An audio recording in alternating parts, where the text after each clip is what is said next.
Good evening, everybody. I'd like to call to order the June 15th, 2026 meeting of the Healdsburg City Council. Can we begin with a roll call, please? Maybe. Councilmember Higley, Councilmember Mitchell. Here. Councilmember Kelly. Here. Vice Mayor Edwards. Here. Mayor Herod. Here. All rise for the Pledge of Allegiance. Allegiance to the flag of the United States of America and to the republic for which it stands, one nation, under God, indivisible, liberty and justice for all.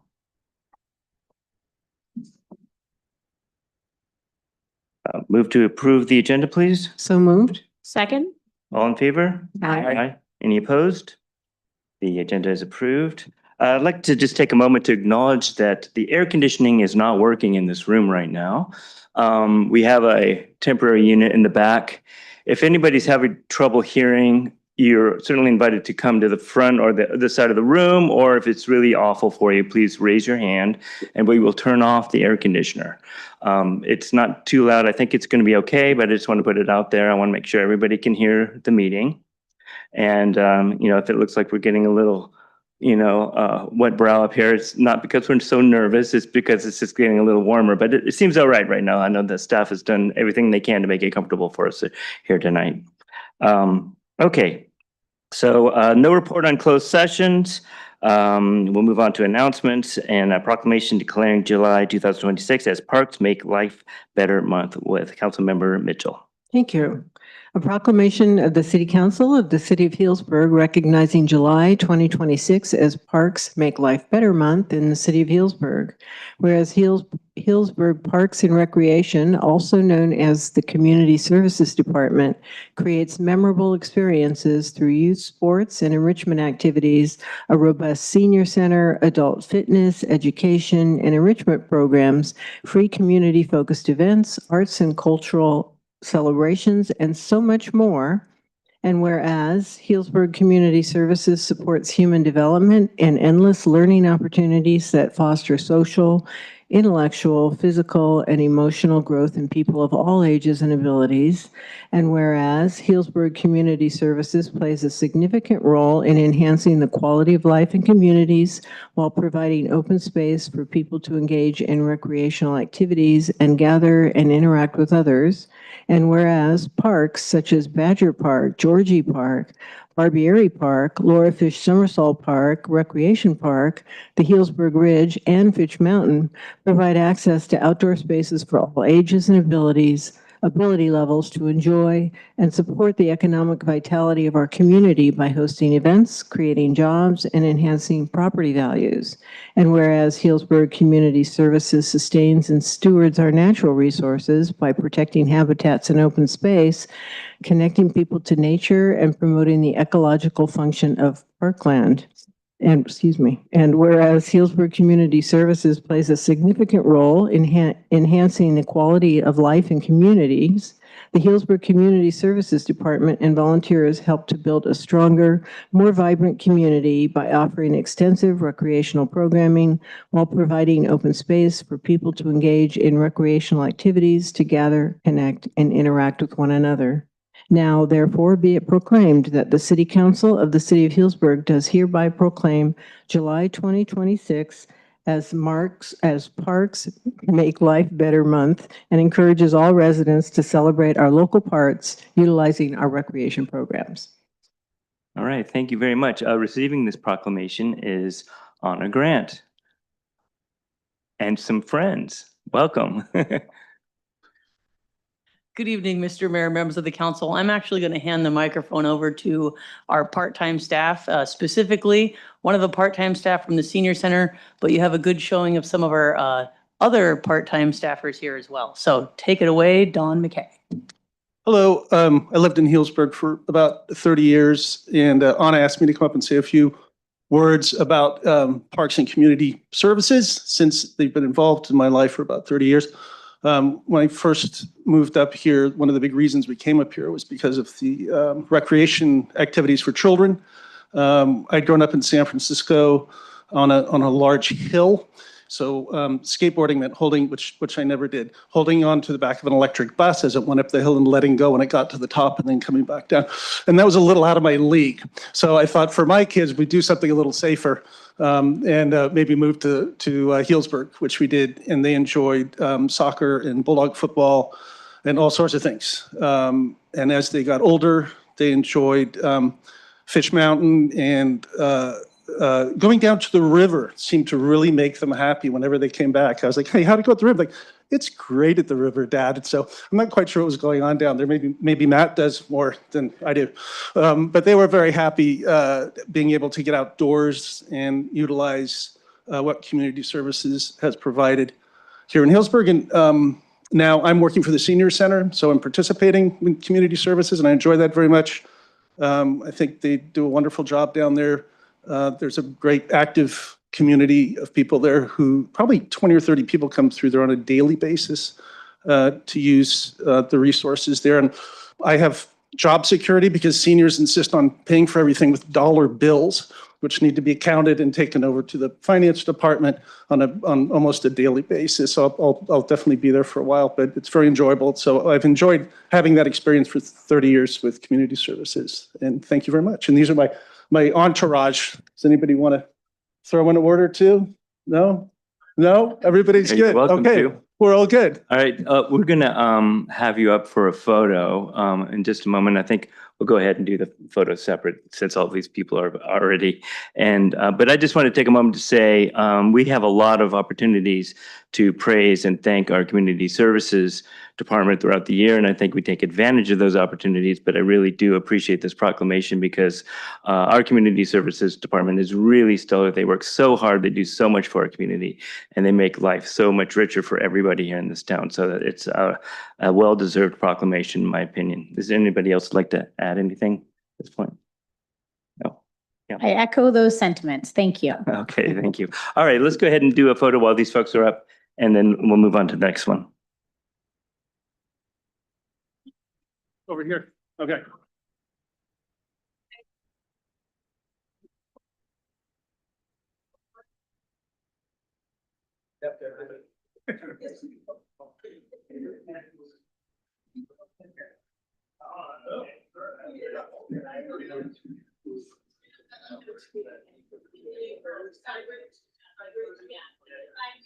Okay. Tall people in back, not as tall people in front. You know who you are.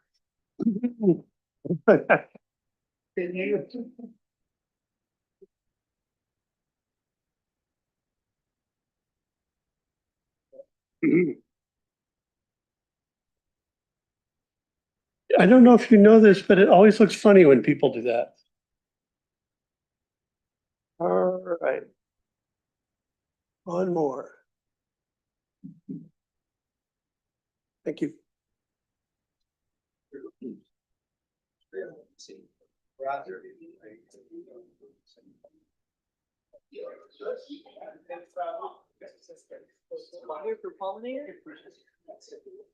You can stand up when they. Tonight, but okay, we're going to move on to a proclamation declaring June 22nd through 28th, 2026 as Pollinator Week. Vice Mayor Ron Edwards. Yeah, a proclamation of the City Council of the City of Healdsburg declaring June 22nd to 28th, 2026 as Pollinator Week in the City of Healdsburg. Whereas pollinator species such as birds, bats, bees, butterflies, moths, beetles, and other insects are essential partners in our ecosystem, playing a critical role in the reproduction of native vegetation and a healthy and natural landscape. And pollinators is vital to agriculture production, supporting the cultivation of fruits, vegetables, and nuts that contribute significantly to our local economy and food security. And whereas the 2026 National Pollinator Week theme, Life on a Leaf, celebrating caterpillars and host plants, highlights the critical relationship between native vegetation and the early life stages of approximately 11,000 species of moss, 750 species of butterflies in the United States. And whereas a healthy pollinator population requires robust habitat, including native host plants and nectar-producing flowers, which face ongoing challenges from habitat loss, fragmentation, and environmental changes. Whereas municipalities, communities, organizations, and residents can play an active role in pollinator conservation by planting native species, establishing community gardens, and participating in global community science efforts like Pollinator Week BioBlitz. Now therefore be it proclaimed that the city and the City Council of Healdsburg hereby declare the week of June 22nd through the 28th, 2026 as Pollinator Week in the city of Healdsburg. All right, I'd like to welcome Sean Shields to receive the proclamation and share a few words.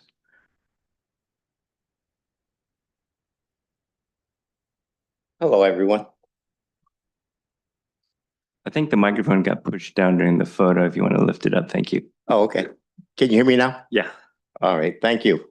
So while we're here, and hopefully while you're here, we're all a part of this Pollinator Week. And so with that thought in mind, I appreciate the City Council and the Rotary Club of Healdsburg that supported us and me in this project. Now I have to fess up one situation. I just won't say the name, but I had promised some plants and we were going to put on some pollinator accoutrements, but that didn't happen. But there's always next year. I promise. Thank you.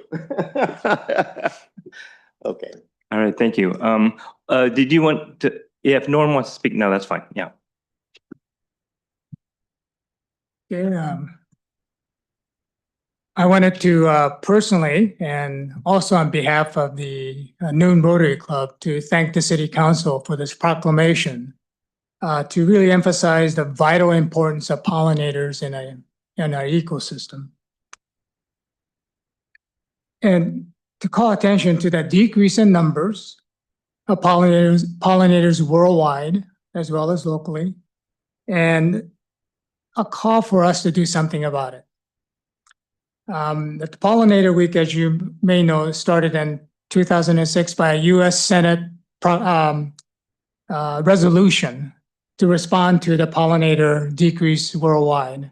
And subsequent to that, there have been these annual National Pollinator Week recognition or celebrations. So basically, as you pointed out, without pollinators, 75% of flowering plants, 33% of world crops will be lost, which will lead to loss of human life, especially in third world countries. In California, about 1/3 of the 1,600 species of bees are threatened. And we are all aware of the alarming decrease in the beautiful Western monarch butterflies. Causes are habitat loss, pesticides, effects of climate change. Our Rotary Club has been working on this issue for a number of years to educate and mainly education, pass out native wildflower seeds to stimulate interest in terms of helping out the pollinators. We will do this again this coming Tuesday, I'm sorry, during Pollinator Week at the farmers market. Sean and I will be there giving information, also passing out native wildflower seeds to help the pollinators. So again, I wanted to thank you. And kind of an unrelated note, because of we do a fair number of environmental projects. I wanted to give a shout out to Mayor, Dr. and Mayor Chris Herod, who came to our Russian River Arundodonax removal. And he's done that 3 times, and he gets in there and really helped remove that. And the work that we've done with, which started with the morning club as well, the Sunrise Club, went to the district. And so that work was recognized by Rotary International. So we had a journalist here doing the story. So I just want to give a shout out for all your help inspiring other Rotarians and also especially the high school students that come out to help. It's great to see someone like you come out. So thank you. Well, thank you for that. And thank you for bringing this issue to our attention. Did you have something you wanted to add, John? Go ahead. I just wanted to focus on the monarch butterfly. Now, if you can imagine something as small as a pin flying around the country, the monarch flies at least 5,000 miles in its lifetime. And in certain cases, the lifetime is only 2 weeks. The monarchs that fly around from the East Coast to the West Coast and then to Mexico are the ones that live approximately 30 days, 40 days. But ordinary monarchs only live 2 days. So just keep in mind what's going on with the country, with how we're treating these animals, that we're totally disregarding what they do for us. And that's why I am really hoping that we can change some of the things, at least in Healdsburg. It seems like people are willing to step up to what's happening. Thank you. Thank you. We'll have you come forward and join us for a photo, please. Oh, with you? Yep. Norm, you want to come up? He's part of it. Yeah. I'm not much about this guy here. Stop it.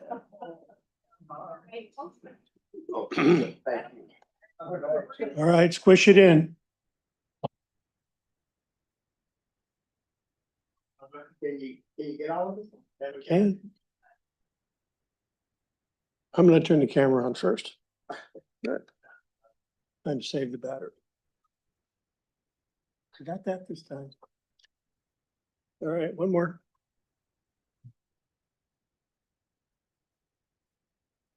Thank you. Thank you.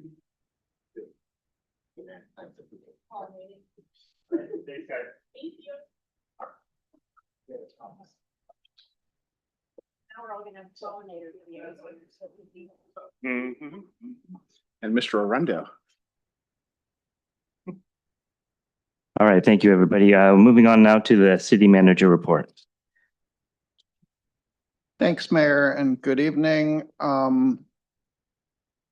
Wanted to provide a few different updates. First off, just reminding everybody that this is the City Council's last meeting for several weeks, as the council will take a recess in July. You all know that, but for members of the community, just a reminder, there's a lot going on this summer, and I like to go through the mark your calendar, and I'm not going to do that because there's just too much between now and the next meeting. But I'll just note one really important event that is very much in the planning stage, which is the 4th of July. We're planning, as in previous years, a full slate of activity. I know our Rotarians are here and there'll be a lot happening in the morning. There'll be a Prune Packers game. There'll be fireworks in the evening, and all of that planning is very much underway. From a public safety standpoint, we're working on mutual aid as we do to make sure we have the resources in town to support the crowds and upstaffing our emergency response. So we think we're in good shape on that, but I just wanted to let you know that that is happening. We recently saw that Cloverdale is canceling their show this year. I think that was also the case last year. So I don't expect it to dramatically change the crowds here, but it's one of those things we're monitoring. And just a reminder, as always, we're proceeding and fully expecting to hold all of the festivities this year. But it has been hot, it has been windy, and we'll continue to monitor the weather. And if there is a need to pivot, we'll do so. But our expectation is to move forward with the show as usual. Just a couple other updates. Wanted to share and remind people that we had the first meeting last week of the Citizens Advisory Committee for the Station Area Planning process.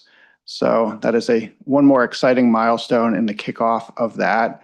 They conducted a Brown Act and governance training and just had an orientation to get the lay of the land with the work that they'll be doing. So very much an introductory meeting, but an important start, and they'll have their next meeting at the beginning of August. So that work is underway. The consultant is under contract, and they've begun document review and some of the early work to get accustomed to and get up to speed with all of our planning documents and plans so that they're ready to go. So that's exciting. And then lastly, I wanted to provide a quick update on a budgetary matter. We obviously adopted the 2-year budget at our last meeting. One of the big question marks in that budget pertained to the L&M Village funding. As adopted, the city was to take on the entirety of the funding for the upcoming year, though, as we explained, and the County Board of Supervisors had previously taken an action to award us $900,000 in funding. Happy to share that they've sent over a funding agreement in the last several days. So assuming, and I don't expect any hiccups, that will secure funding for the upcoming year. And those funds otherwise would have come from Measure S, which is our affordable housing fund. So that's not a surprise, but that is encouraging and takes a little bit of pressure off one of our funds. We continue to be in a familiar place where each year we're looking for the next year. And so now we pivot to that part of the challenge. We've heard encouraging things from the county in terms of looking back to a funding framework that they adopted several years ago when we embarked on this project. But they also adopted their budget last week, and I'm not aware that there's any dedicated funding there.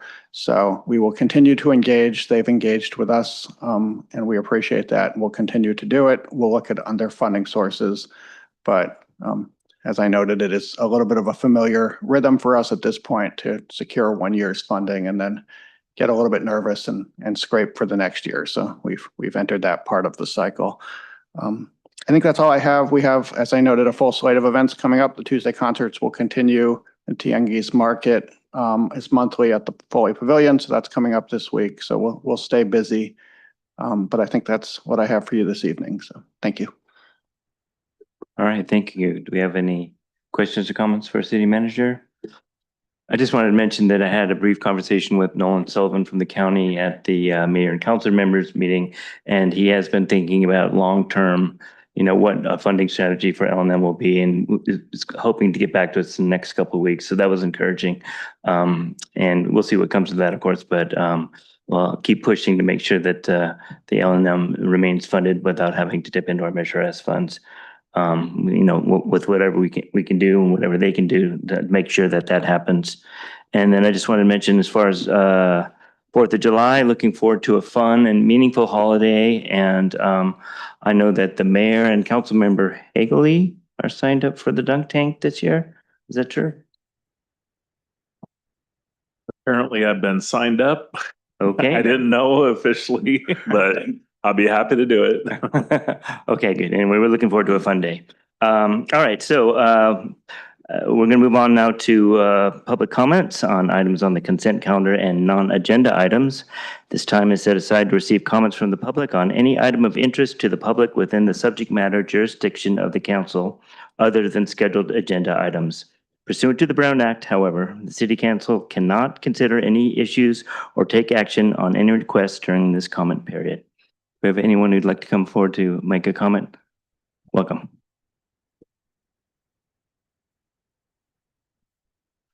Good evening. My name's Andy Elkind. I'm a Healdsburg resident, and until July 31st, I am Healdsburg's commissioner on the Sonoma County Library Commission. I appreciate the opportunity to talk with you tonight because I wanted to share some very exciting news about the library. You know, for most folks here in Healdsburg, when they think of the library, they think of our Healdsburg branch on Piper and Center Street. Or maybe they think about the Libby app that they have on their phone, or perhaps the Windsor branch on the Green or the Northwest branch in the Coddington Mall. But what they don't necessarily think about are all the people who work behind the scenes and make the great service that they receive in those branches possible. We have nearly 100 people working in a variety of departments that most patrons never get to see, and this includes administration, finance and budget, human resources, our IT department, facilities, transportation, community engagement, communications, and these folks work out of a facility down in Rohnert Park that the library rents. And the cost of that rent is considerable. For the last couple of years, the library has been on a countywide search for a property that we could acquire and that would serve as our headquarters and administrative center. And I'm pleased to announce that at our commission meeting on Wednesday, the 3rd of June, the commission voted to authorize the purchase of a property that will serve as the headquarters and administrative center for the library. This is great news from a financial perspective. It helps to assure the long-term fiscal health of the library. The purchase won't go through probably until September. We're in the process of working through financing. There will be a public bond issued. None of this should have any impact on the branch here in Healdsburg other than over the long term to make that branch even more efficient and better able to serve the needs of Healdsburg residents. But I thought you might be hearing something about this purchase, and I wanted you to hear it from me. So thank you for your support for the library. I know I'm not supposed to speak on agenda items, but I did want to acknowledge and thank you for taking up the issue of appointing a successor. And I want to assure you that I'm looking forward to working with whomever you select to assure a smooth transition. I appreciate your support. Thanks very much. Thank you. That's good to hear. Anybody else like to make public comment? Welcome. Never leave a microphone by itself. I just want to, kudos on the March Avenue rehab. It's just looking great.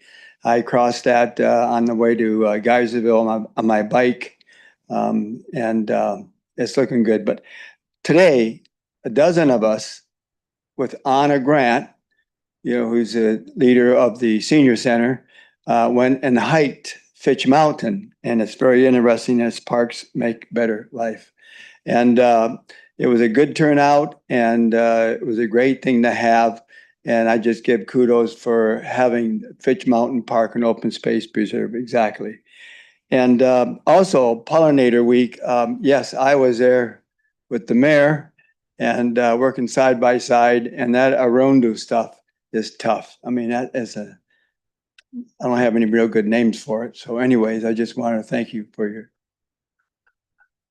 Thank you. Do you have anybody else who'd like to come forward to speak? Welcome.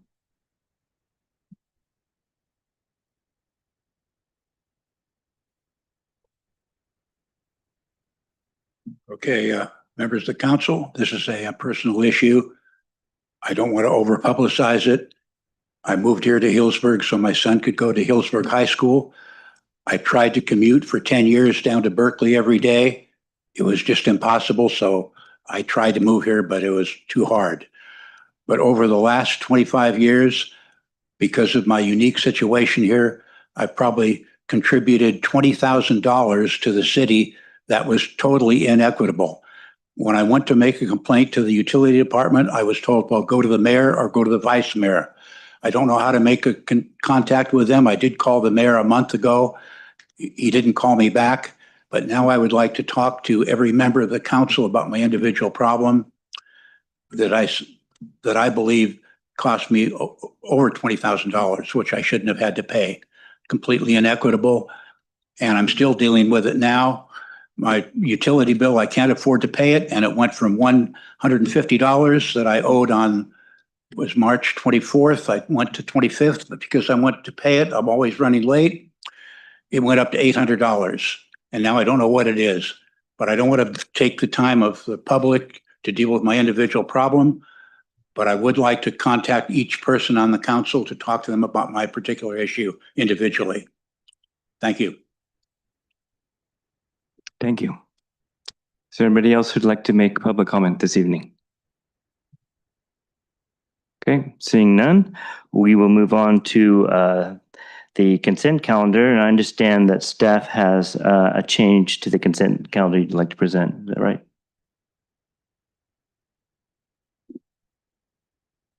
That's right. Just a minor typo on page 30 of the packet. It's item 6C. And it's in the resolution. The MOU should be the organization in the MOU. I just had it and then lost it. Child The Parent MOU. Institute. Yes, the MOU that the city is entering into is with Child Parent Institute. The resolution states that it's SOS, and we just need to correct the name of the organization. Okay, thank you. Do I have a motion to approve the consent calendar with that change included? So moved. Second.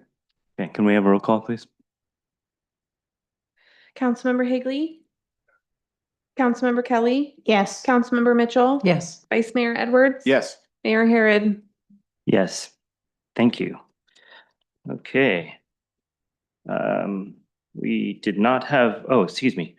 We do have public hearing, and I understand that Councilmember Higley would like to recuse for this item. Yes, I live within the district that we'll be discussing, or you'll be discussing. So I will recuse myself from this item, and I will be outside. Let me know when you're done. Okay, thank you. All right, so the item is Landscaping and Lighting Assessment District with Park Superintendent Jaime Licia. We'll open the public hearing with this presentation. Welcome.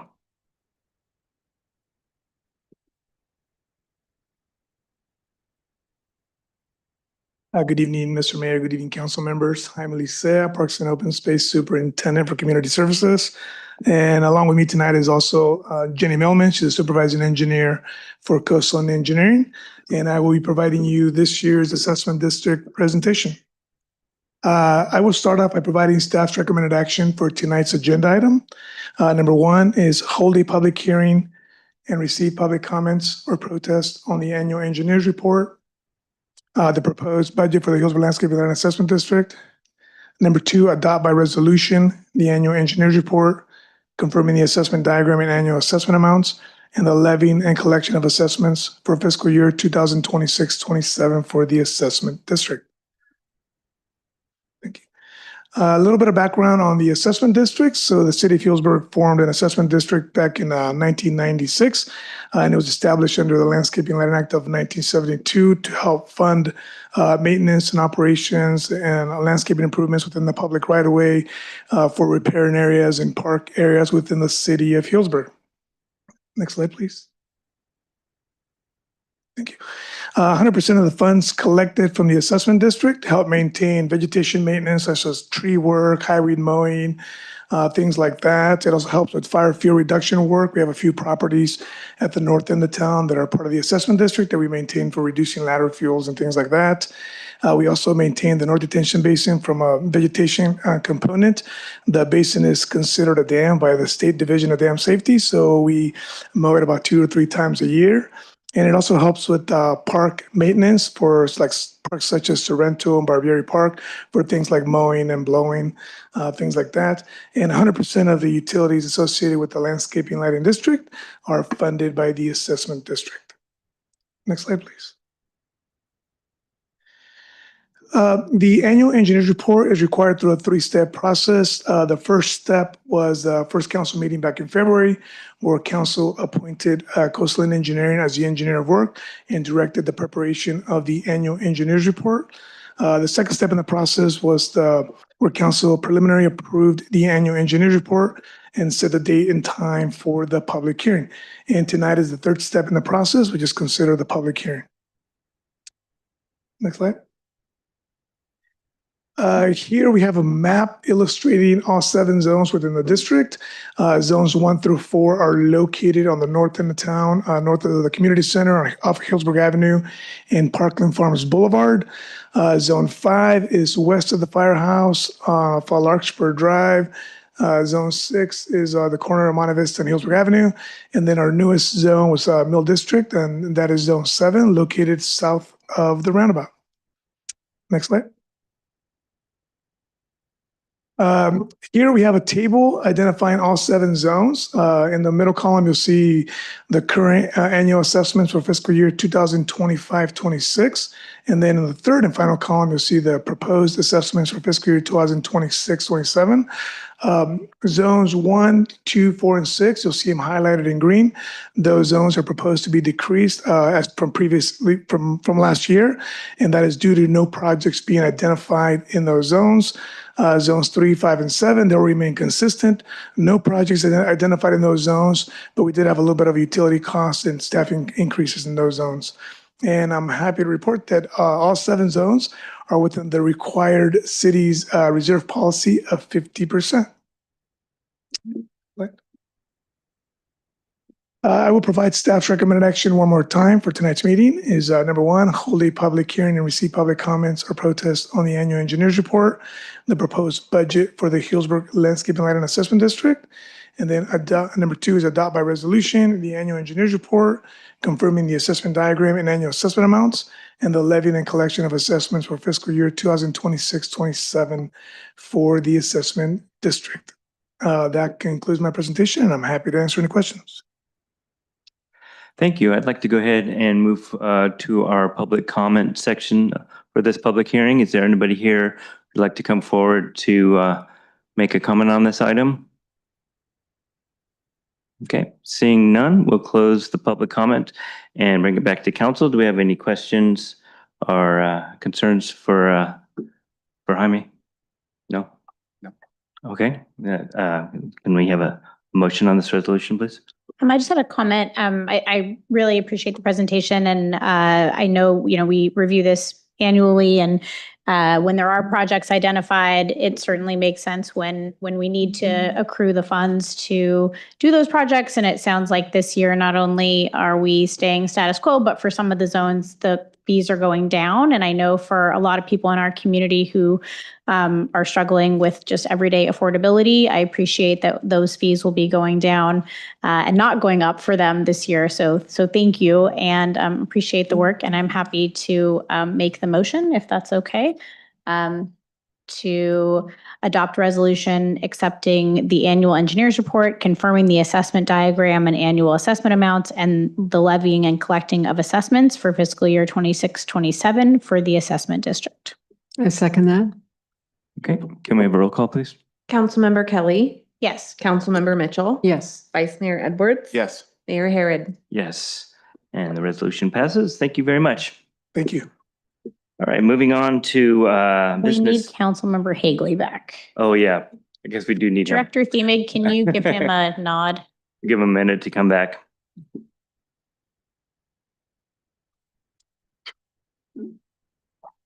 How far? No. Thank you, yeah. It doesn't happen that automatically. Probably didn't know we were. Well, you know.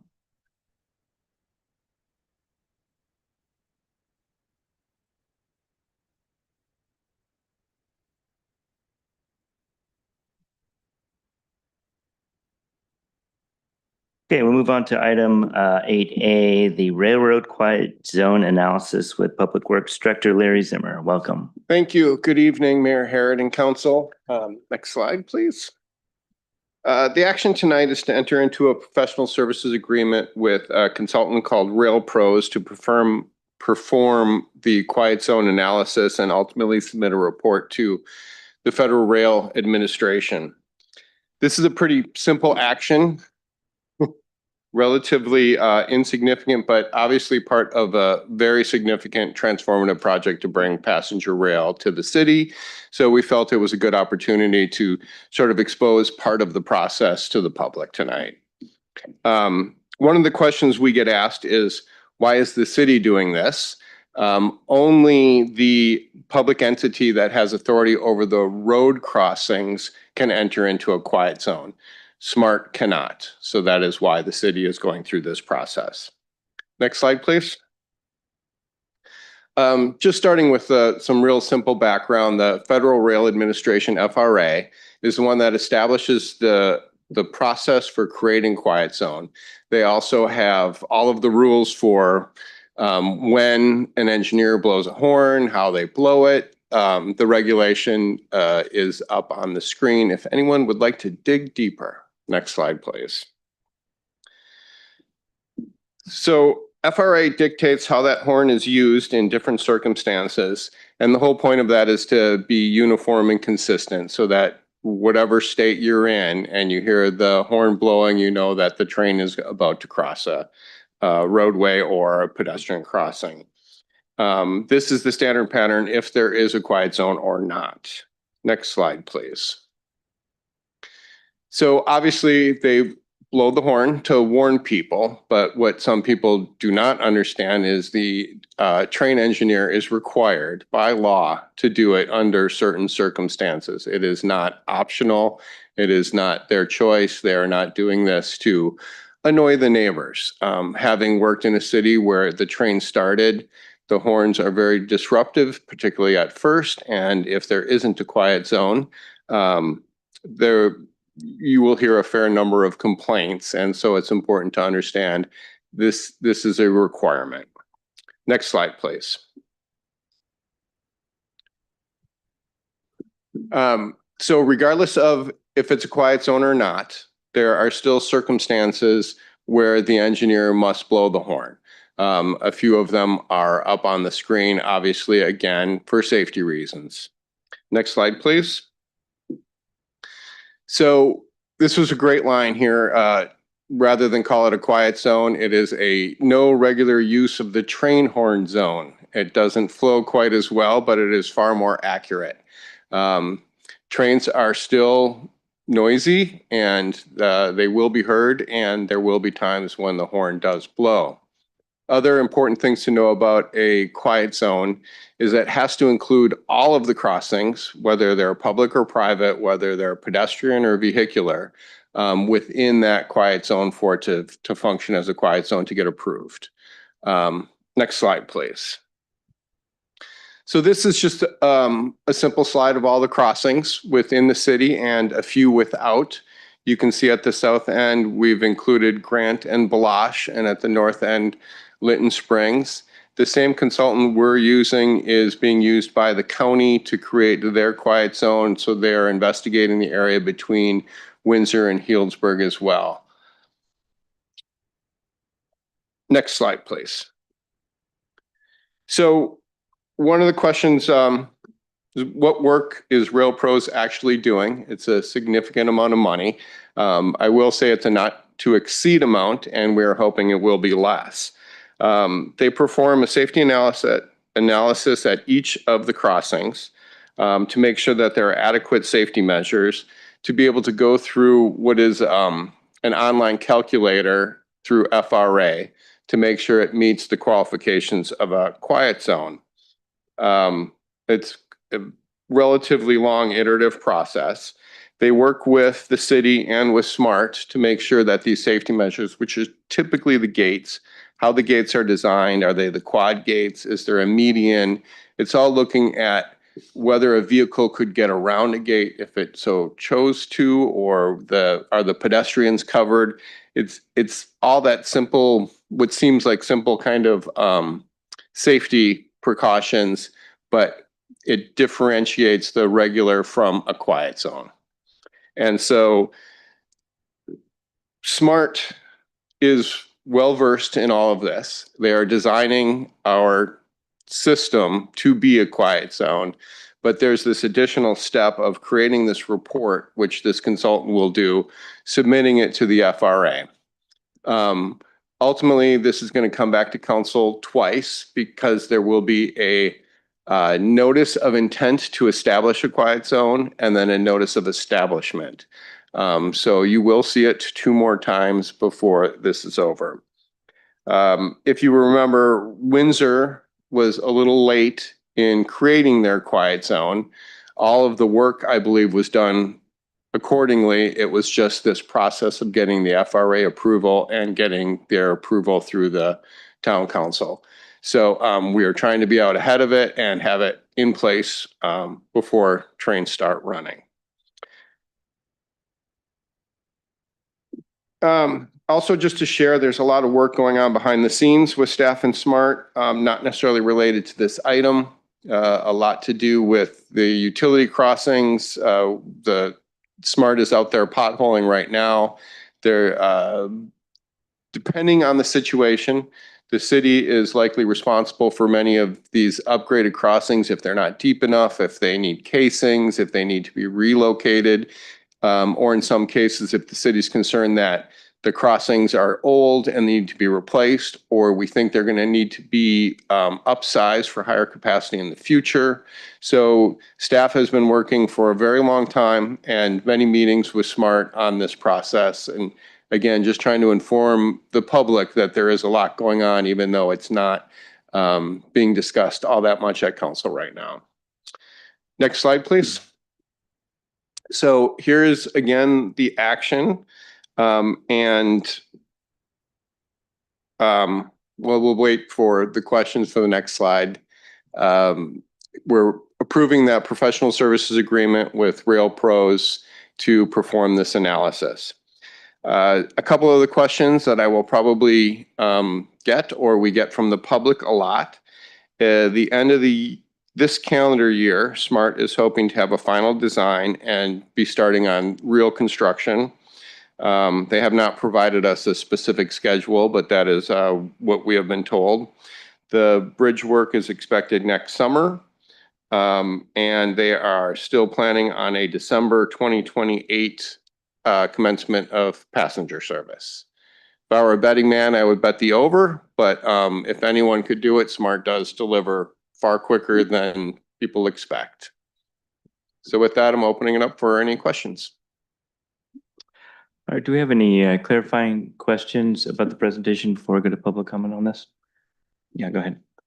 So on the slide, you say, assuming the calculations demonstrate city is eligible for a quiet zone. What does that, I get what it means, but how does that work? Well, again, it's not a guarantee. SMART has been through this.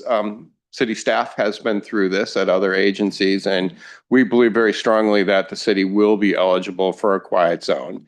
But there can be a situation where it doesn't meet those calculations. And again, they look at the calculations as a whole corridor, and I'm certainly not an expert in this, which is why we're hiring this consultant. But as they run through these calculations, if it doesn't pass as a quiet zone, then it's the iteration of what do we need to do? One of the examples is sometimes you put in a raised median that can prevent certain movements, or you have to move a sidewalk to adjust it so that it can be closed off more properly with the gates than it would otherwise, or adding of fences, that type of thing.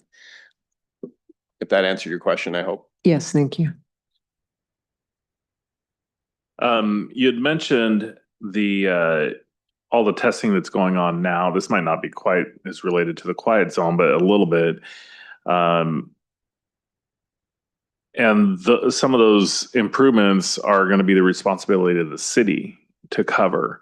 And so is there a potential, so if we don't get the quiet zone designation, but you do this, this, and this, it would be on the city to do those upgrades, like the curbs and everything that you mentioned? And maybe you could clarify a little bit about where SMART's dollar stops and the city's starts.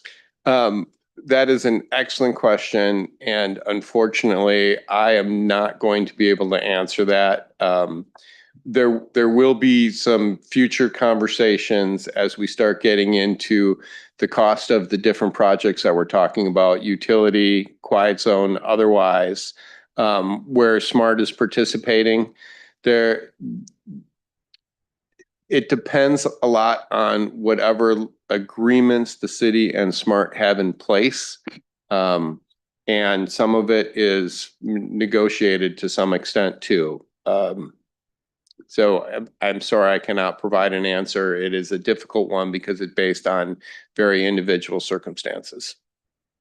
And then I guess as a follow-up, if we were obligated to do something, what fund would you see that coming from? Well, we have most of it, the surface work would come from our street fund, which could include general fund or TOT, well, probably not TOT, general fund or Measure T is what I meant to say.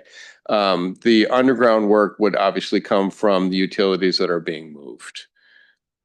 And we did budget some money in anticipation of future projects for SMART.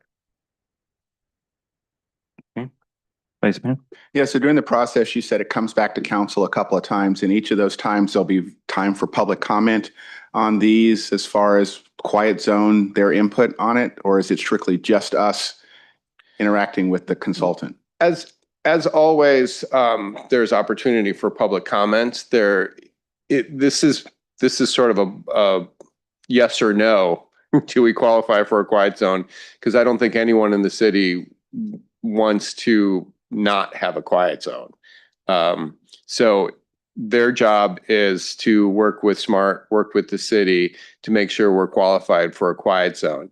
The council steps are really just part of the required FRA process. We do this notice of intent to file for a quiet zone.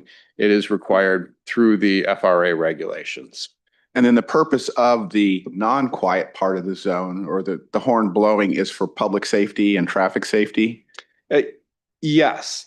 So if this occurs, it would be the entire city would be a quiet zone. But again, a quiet zone isn't necessarily quiet. It changes the rules of when the engineer is required to blow a horn. So they will still blow their horn for various reasons, but they will do it less than they would have if you didn't have a quiet zone. And the consultant will provide us a list of what those times are, or how do we know what? It's, as it was shown in the presentation, if they have a known malfunction, if there's someone or an animal on the tracks, if there's, anything out of the ordinary, there's probably a very long list of rules that these trained engineers know that if it's in this circumstance, they need to blow the horn. All right. I'm just thinking the public would, they may think we have a quiet zone for the city and they heard the horn. So I just wanted to know if that would be available. Yep. All right. Thank you. Do you have anything? I have a question. In this, I guess, somewhat unlikely case of this community wanting to end the quiet zone status, say there was a safety problem and people change their minds about wanting that, what would be the procedure? Would we be able to, do we have to go through a process to? I do not know. I don't see that the rail authority or SMART would necessarily have any objection. Blowing the horn is safer than not blowing the horn. And if the unforeseen circumstance that was council and the community's wishes, I think we could get it done, but I do not know the process. Do we know how many applications are denied? Do you have a rough percentage of communities? I do not know, but we know Petaluma was successful. We know Windsor and Santa Rosa were successful. I'm not positive of all of Santa Rosa, but I believe so. And I'm expecting that we will be successful as well. Okay. And I'm just curious how many, this is pretty specialized, how many consultants are available to do this kind of work? Is it just this one or? I do not know. We specifically hired this through a sole source process because they are working with the county. It would have created some inefficiencies and difficulties with having the the Balash, Grant Street being worked on by one agency rather than, one consultant rather than doing it all together. Sure. Even though it's through two different agencies, they're helping to coordinate that work. Okay, thank you. But there's probably not a lot. Right. Okay. I'd like to open it up for public comment on this item. Is there anybody who'd like to come forward to speak about this? All right, seeing none, we'll close public comment and bring it back to the council. Do we have a motion or a further comment or question? Go I ahead. move that we adopt a resolution authorizing the city manager to execute a professional services agreement with Rail Pros in the not to exceed amount of $148,909 to perform a quiet zone feasibility analysis and risk calculation, as well as prepare documentation to issue a notice of intent and notice of establishment of the quiet zone in accordance with federal rail administration requirements. The action also includes authorizing a budget amendment in the not to exceed amount of $148,909 to amend the fiscal year 2026-27 budget as shown in Exhibit A to the resolution for this item. Second, before we call the question, can I just make a comment? Sure. I really appreciate all the thoughtful questions on this. And I think from what I gather and what we've observed in other cities, I'm delighted that we are being so proactive about this because, as you may have heard or read on the angry comments on social media, that Windsor applied much later and it took quite some time for their application to get processed and they had to make some changes to some of their crossings. And so SMART had a not so welcome addition to town because of the time of day and the horn blaring that had to happen every single time on every single train because they didn't establish the quiet zone until many months after the train had already started coming to town. So we are being proactive and I think it's a good thing. That said, I think to Councilmember Hagley's point about what happens when this analysis may uncover some of the changes that need to be taken in order for us to qualify for a quiet zone. It sounds as though we're going to have a number of different opportunities along the way to really better understand what are those safety improvements that are going to have to get put into place so that we are, certain that by removing the blaring horn, by making it a more quiet zone, that we also are protecting people in the community. And so I think those decision points, especially around what will the cost be, what if they are identified that we have to make these changes, what's the cost, and then who pays for it between us and SMART. I think those are all the public meetings yet to come where the community will have a chance to weigh in and where we'll have an opportunity to get a better understanding of what are we going to be potentially on the hook for or not, and then can make those decisions. But this is just kind of the kickoff point of what I'm guessing is going to be a process. So yeah, appreciate that comment. Okay, and we did get a second, right? Okay, so let's go ahead and have a roll call, please. Councilmember Hagley? Yes. Councilmember Kelly? yes. Councilmember Mitchell? Yes. Vice Mayor Edwards? Yes. Mayor Harrod? Yes. All right, and the motion passes. We'll move on now to the Abel de Luna Community Center Multicultural Center and Resilience Hub Tier 1 Painting Contract Award with Community Services Director Themig. Welcome. Thank you, Mayor, members of council. I'm here on behalf of Tom Campbell, our project manager, and also several members of the design team who I want to be sure and recognize. First of all, Cristal Lopez Pardo is here from Corazon. She's going to talk a little bit about the design team's work in this project. On Zoom, we have Doug Thornley, who is with Goring and Straha Architects. He was the principal and the primary designer. So if you have specific questions about the design intent and how the process developed and the colors, he's a really good resource and we can certainly bring him up. And then third, Amy Ramirez from the Healthcare Foundation of Northern Sonoma County has been really instrumental in moving this project forward from its original implementation in the city's diversity, equity, and inclusion plan. So part of what I'll present tonight is really continuing one of your goals that carried over from last year, and that is to continue to develop funding and implementation strategies for this multicultural center concept. So next slide, please. So what we're asking for tonight is to adopt a resolution essentially awarding the painting contract, which would fulfill the first tier of this project. And I'll talk a little bit more about the project itself and how the tiers have evolved. You've seen some of this previously, so I'll keep it high level, but feel free to stop me if you have specific questions. Next slide, please. So as I mentioned, the concept of a multicultural center really was one of the core outcomes of the diversity and equity and inclusion plan that the city adopted in 2023. It didn't define what it is, but it provided that context of this would be something that the community would embrace. The Healthcare Foundation of Northern Sonoma County took that initiative, went out and got funding to do the project. And through that process, identified the community center as a really trusted place by our community and the ideal location to really expand the services that we currently do to incorporate more multicultural center concepts on that. I'll talk a little bit more about the actual process as we move forward. So next slide, please. So with that, the Corazon Healdsburg and the Healthcare Foundation took the lead in kind of working on this project and developed the report that you reviewed previously. Next slide, please. So through a number of different meetings that they held with the community, some of them were targeted, some of them were more opening. The process identified really essentially 10 mandates or goals for the Multicultural Center. Next slide, please.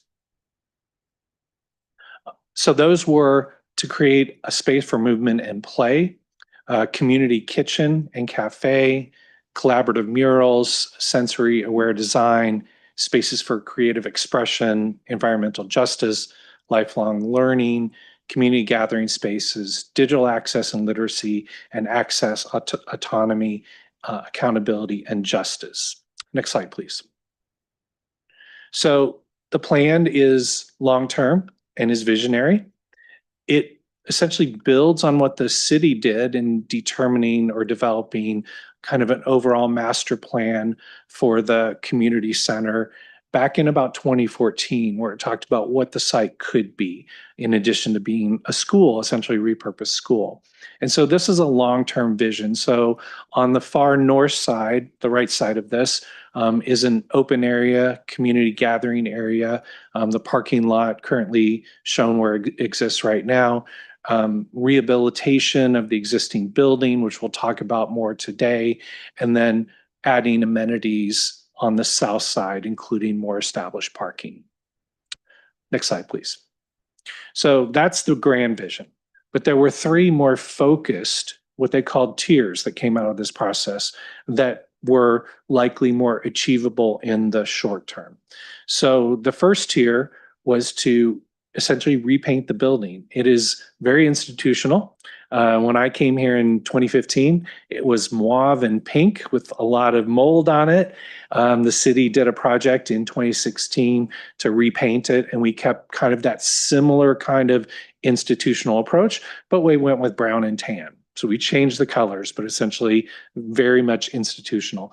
The first tier really re-envisions that and tries to create an environment that's more welcoming, more exciting, more enticing. So you'll hear more about that today.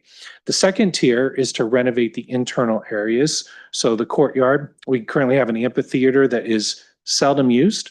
It takes up quite a bit of space. People walk around it versus utilizing it.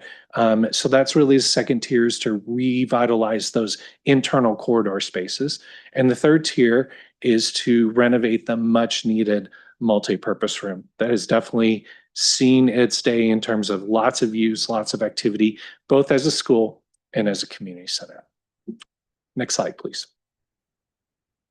So what I'd like to do is to invite Cristal to talk a little bit about the Design Advisory Committee's work, what they did in developing the plan for Tier 1, which is what you're asked to approve a contract for tonight. Hi, everyone. Mark, could you go back to the tiers just to talk about the advisory committee that was formed? And then I just saw this right now for those who are watching in the audience. the plants and the shading will happen in the second tier. So this very first tier, we're only talking about exterior color and murals that will go on the community center, La Belle de Luna Community Center. But I'm here to talk a little bit about the nomination process, the advisory committee, and the work that we've been doing. I know Mayor Herod and Council Member Edwards, you've been to some of the sessions and got to listen in a bit. So we launched the application or the nomination process, as we call it, in March, and this was open to the public, members who live or work in the city of Healdsburg, and folks were able to either self-nominate or nominate someone else who they believed could provide some key insight and just a different perspective for community members to listen in and be part of the deciding factor for the color and the murals of the first tier. As I mentioned, this design advisory committee is only focused on tier 1. So for the second and the third tier, we hope to launch a new advisory committee with new members who will specifically focus on those additional mandates there.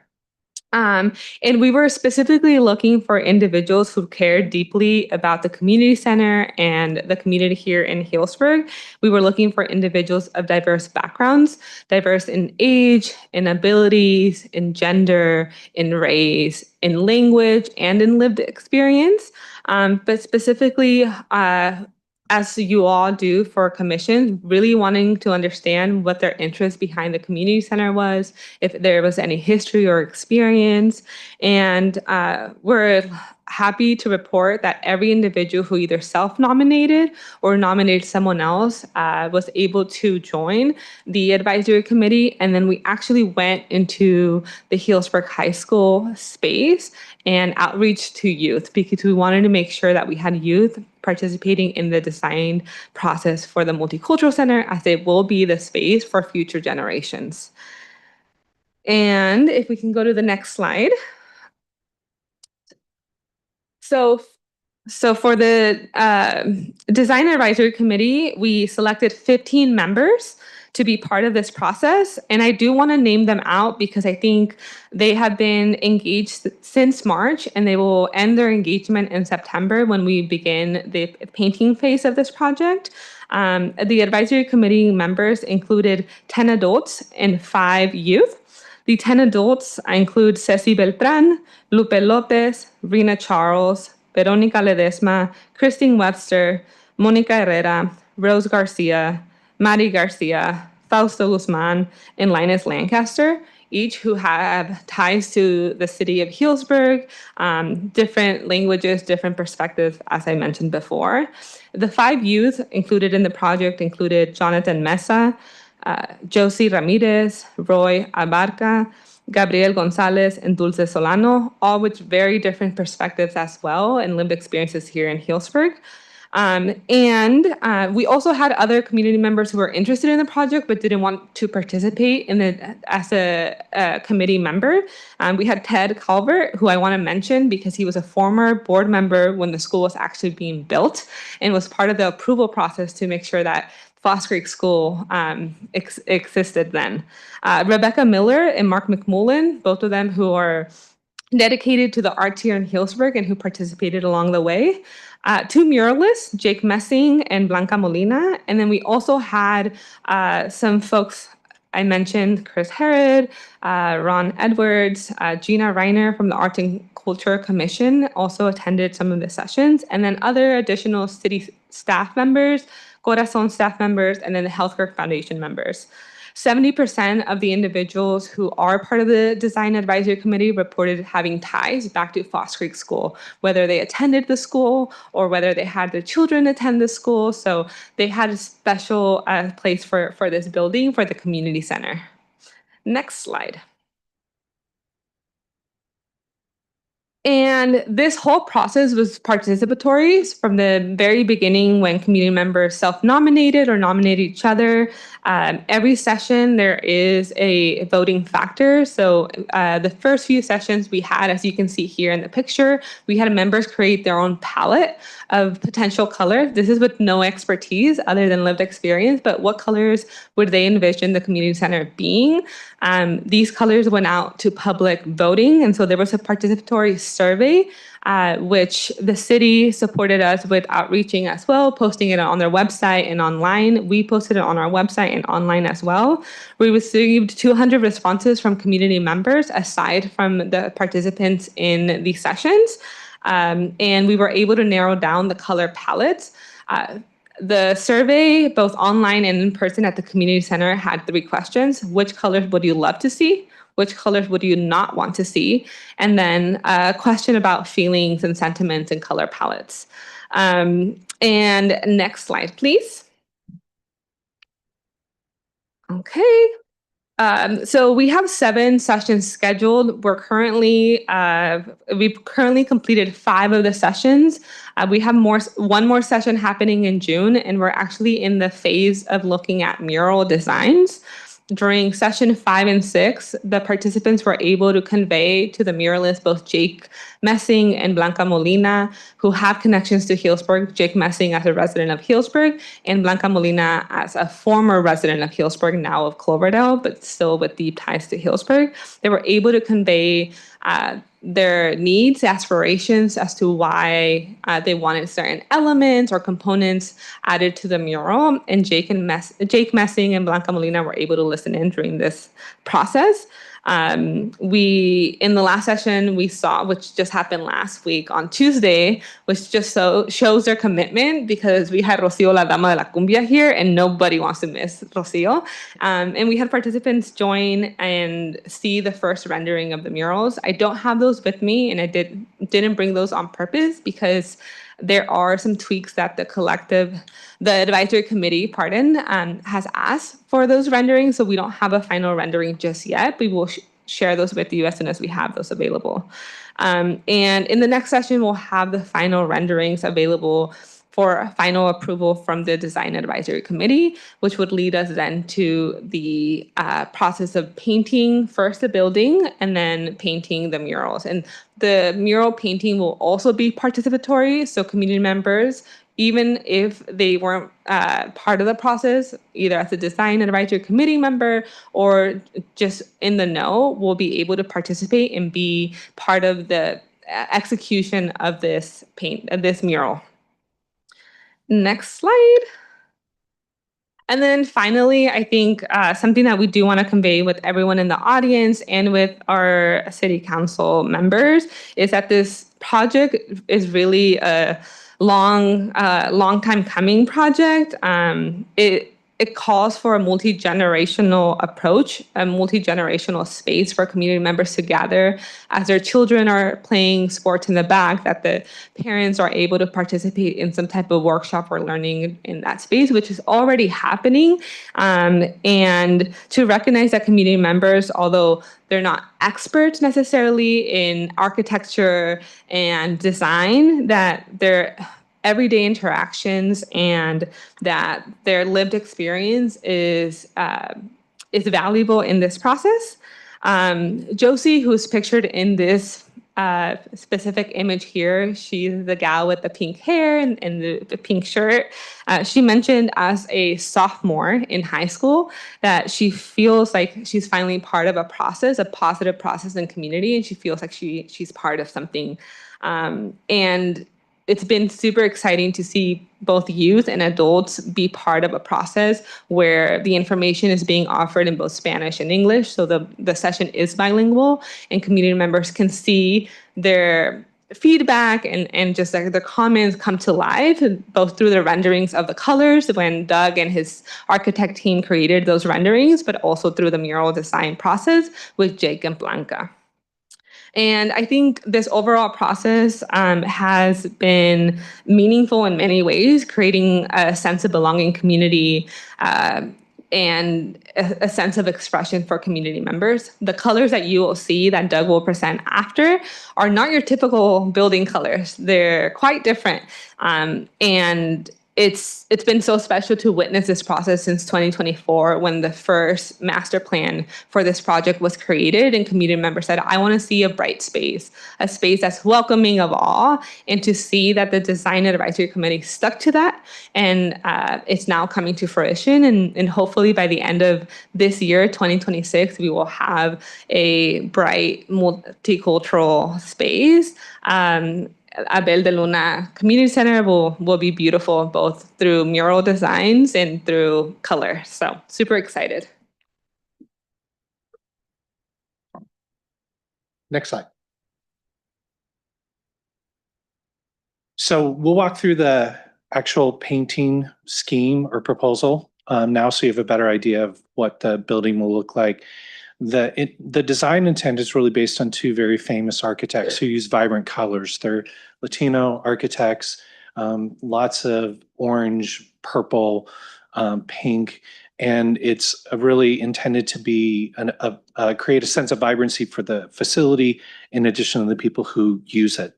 The first set of illustrations that we'll show you are elevations, and they're not super easy to understand.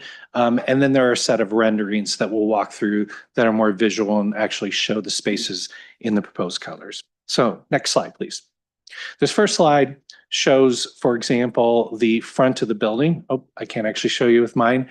On the top row, that would be the entrance painted in yellow, the larger multi-purpose room painted in that maroon/pink color. And these colors don't represent too well on this slideshow. They're a bit different than what show here, but the general intent.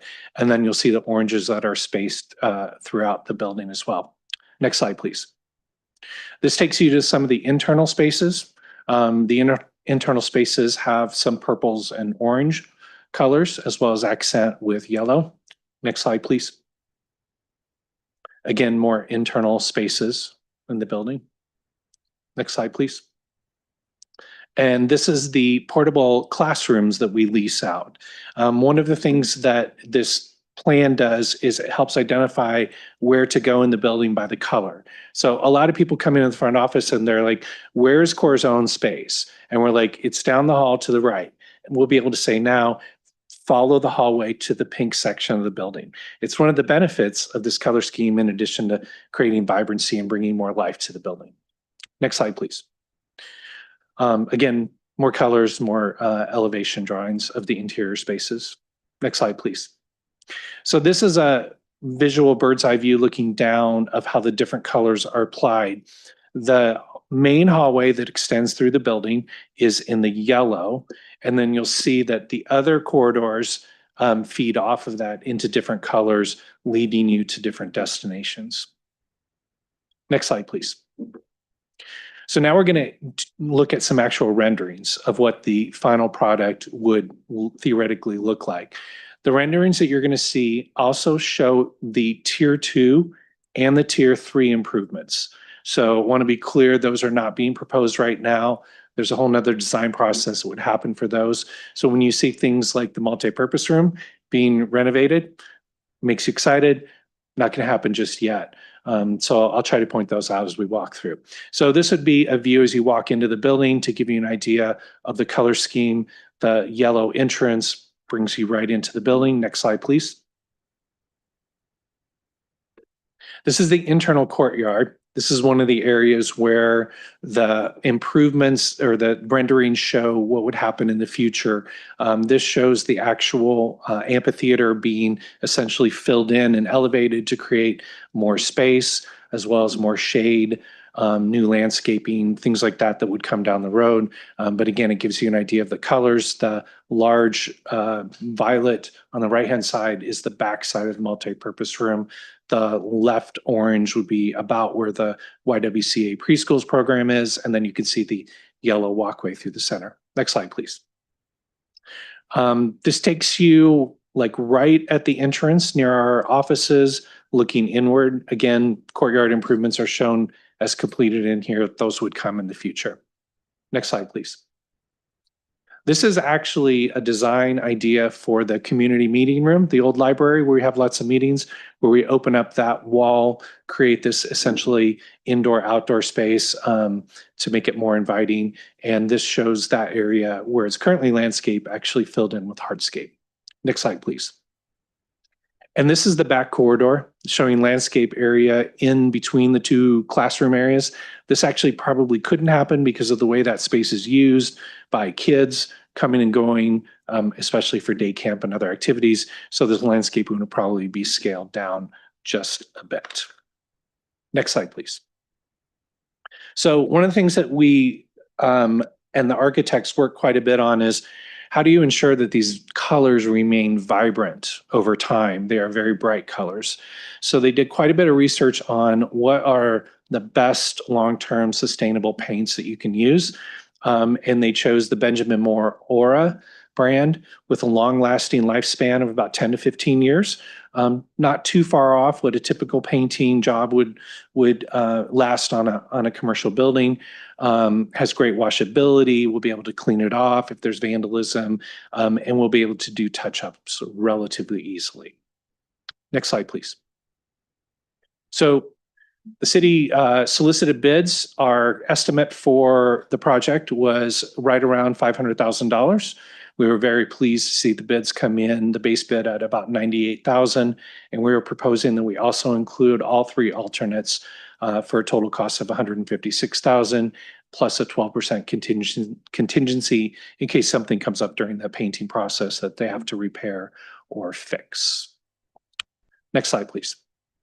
So our timeline, we anticipate starting as soon as summer camp is over on August 14th, completed by October 30th at the latest. We think that the painting contractor will be able to move relatively quickly, depending on the weather, and complete it probably sometime in the September timeframe. The October 30th also includes the mural project, which Cristal talked about, which will come back to you for review as part of the public art policy at a future meeting. Next slide. So the requested action is to approve a contract for Tier 1, which is the repainting of the community center. And I'm happy to answer any questions, and I have resources available if I cannot. All right, thank you. That was a great presentation, very inspiring. Glad to see these images again and see this moving forward. Do we have any questions or concerns from the council before we go to public comment? Yes, sir. I just have one question. When is that next June meeting going to be?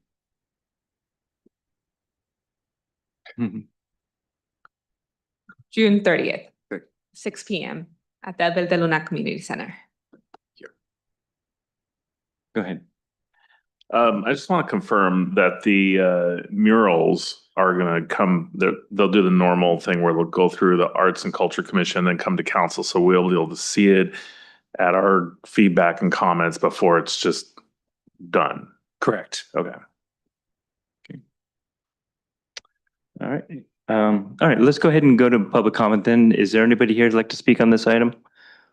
Please come forward.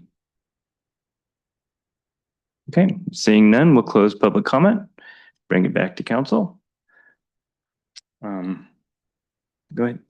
Yeah, I just, if it's not clear, the amount of involvement that went into this, it was really nice attending the meetings. It wasn't just putting colors up in a room and taking a look at it. We actually walked from location to location with a color palette to actually take a look and see how it worked. And the involvement with the adults, the youth, it was really an invigorating process to see that happening, the community coming out and supporting this. And so just the amount of time, I wanted to thank you guys for how much effort you've put into this to this point. So thank you. I concur. I was excited to hear that you're going to do a new group for the second tier because it's obvious that the people who are involved with this had a really positive experience with public input and involvement, and that's a really wonderful thing to spread in the community at large. And so if we can keep that flowing, that's really fantastic. You did a really great job of making sure a lot of different types of people were represented, and they, I think, did a spectacular job with the color selection. It was way beyond what I would have gone to myself personally, and so it was really thrilling to see them come together around a really bold and I think inviting vision for this multicultural center. Right. It's great to see this project proceeding forward, and I think the color palette and especially the way that the architecture is and the site as it exists now with a lot of different courtyards and open air segments, that this natural sunlight or shade will create some really interesting levels of depth to the colors that have been chosen that you really don't experience now because the colors are so kind of muted now. So it's definitely going to be very bright and inviting and interesting and culturally relevant.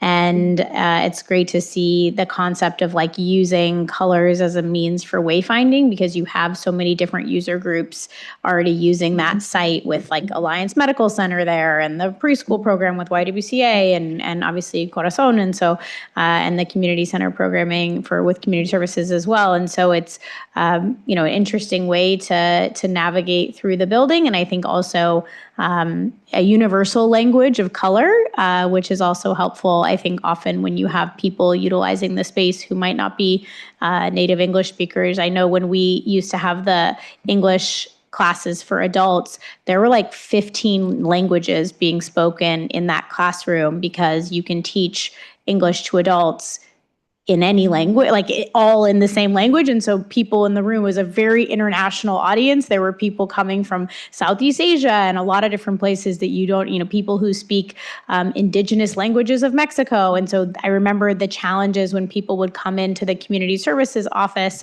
and ask, like, how do I find the class?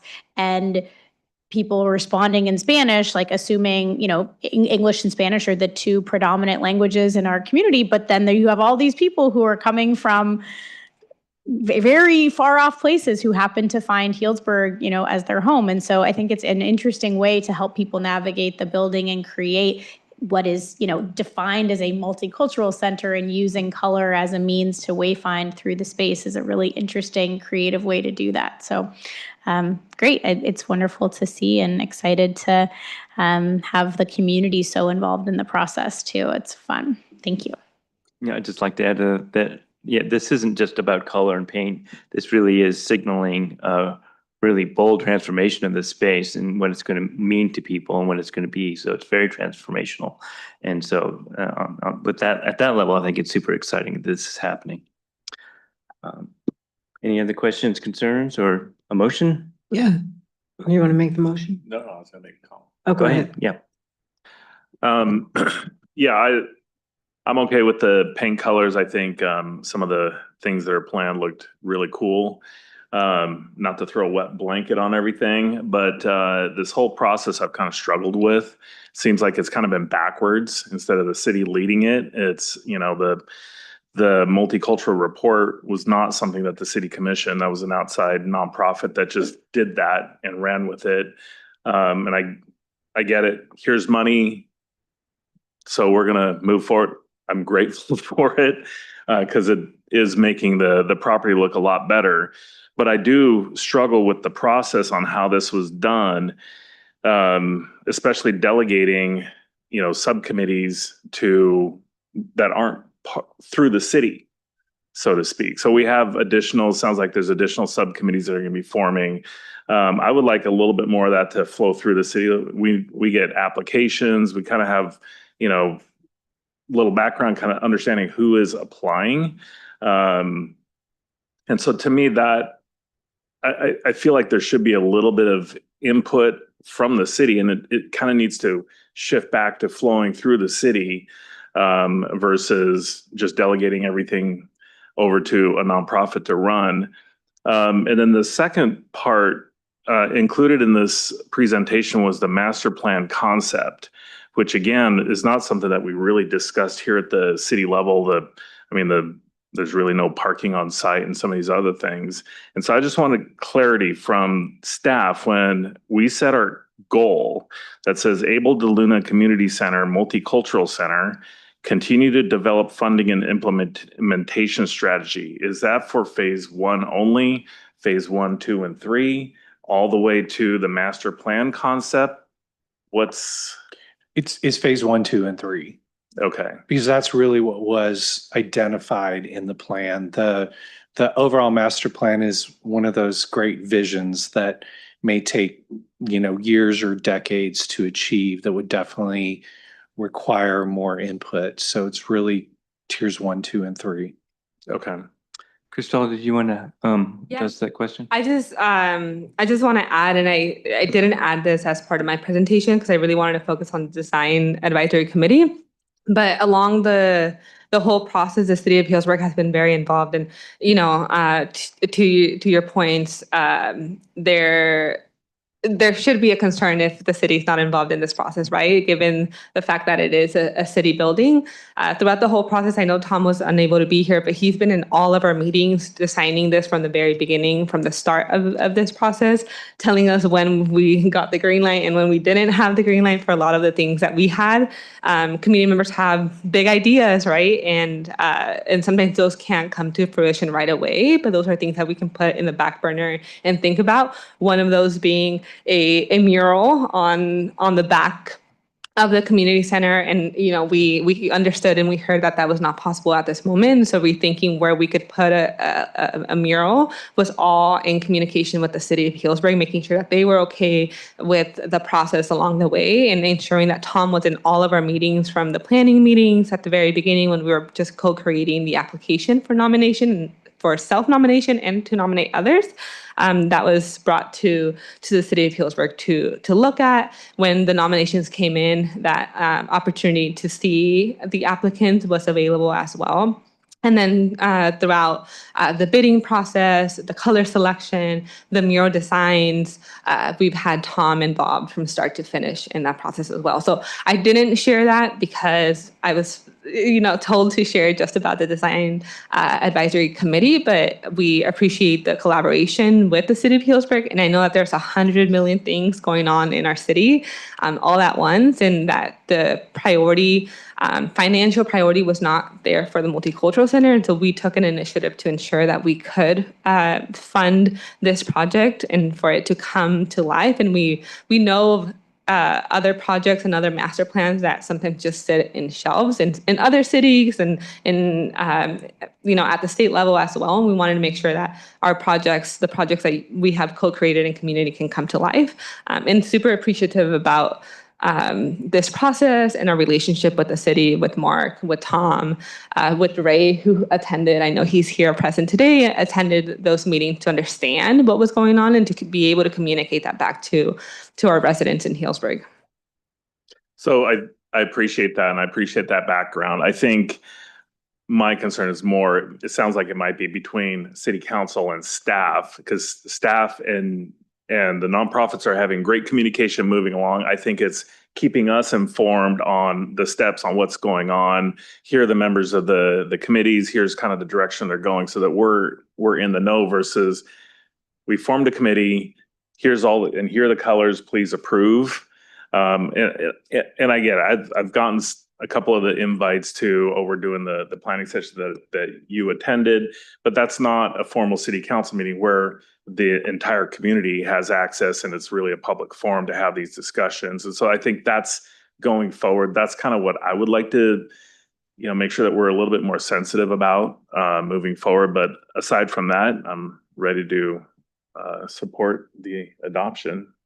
Vice Mayor? I think one of the things that would be helpful, attending it is different, but I like what we've got further in the agenda is the written reports that you have, the comments. And I think that if you, Director Theming, would provide those recaps to the balance of the council for members who weren't there, it would be helpful for them to maybe get a better understanding of actually what's going on, rather than, I can see your point of if you hadn't attended the meetings and have the time to be there, this is kind of all of a sudden, it's like, boom, here's the colors, here's everything, without knowing the process and being involved in it. So I think that might be helpful going forward. Well, and like Crystal said, it's, it is a city property, and we have a number of tenants there, multiple different tenants, but at the end of the day, we are the landlord, we are the owner of the property. And so we should be informed on the process and what's going on and that sort of thing, so.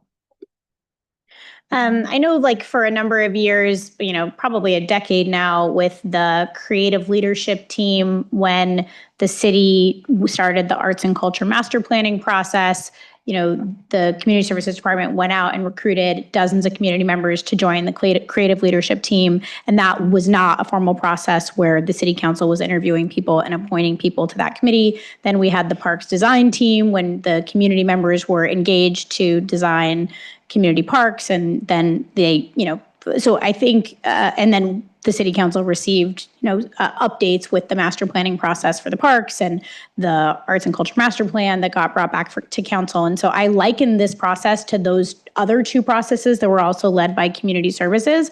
I don't have the same reservations that Councilmember Hagley has with respect to should we have a formal application process that flows through the council. Tonight we're appointing two commissioners for two formal commissions that are like Brown Act entities. And we got very few applications for those. And so we're actually getting really great community participation from all walks of life and getting youth engaged, which is really impossible to do in this day and age.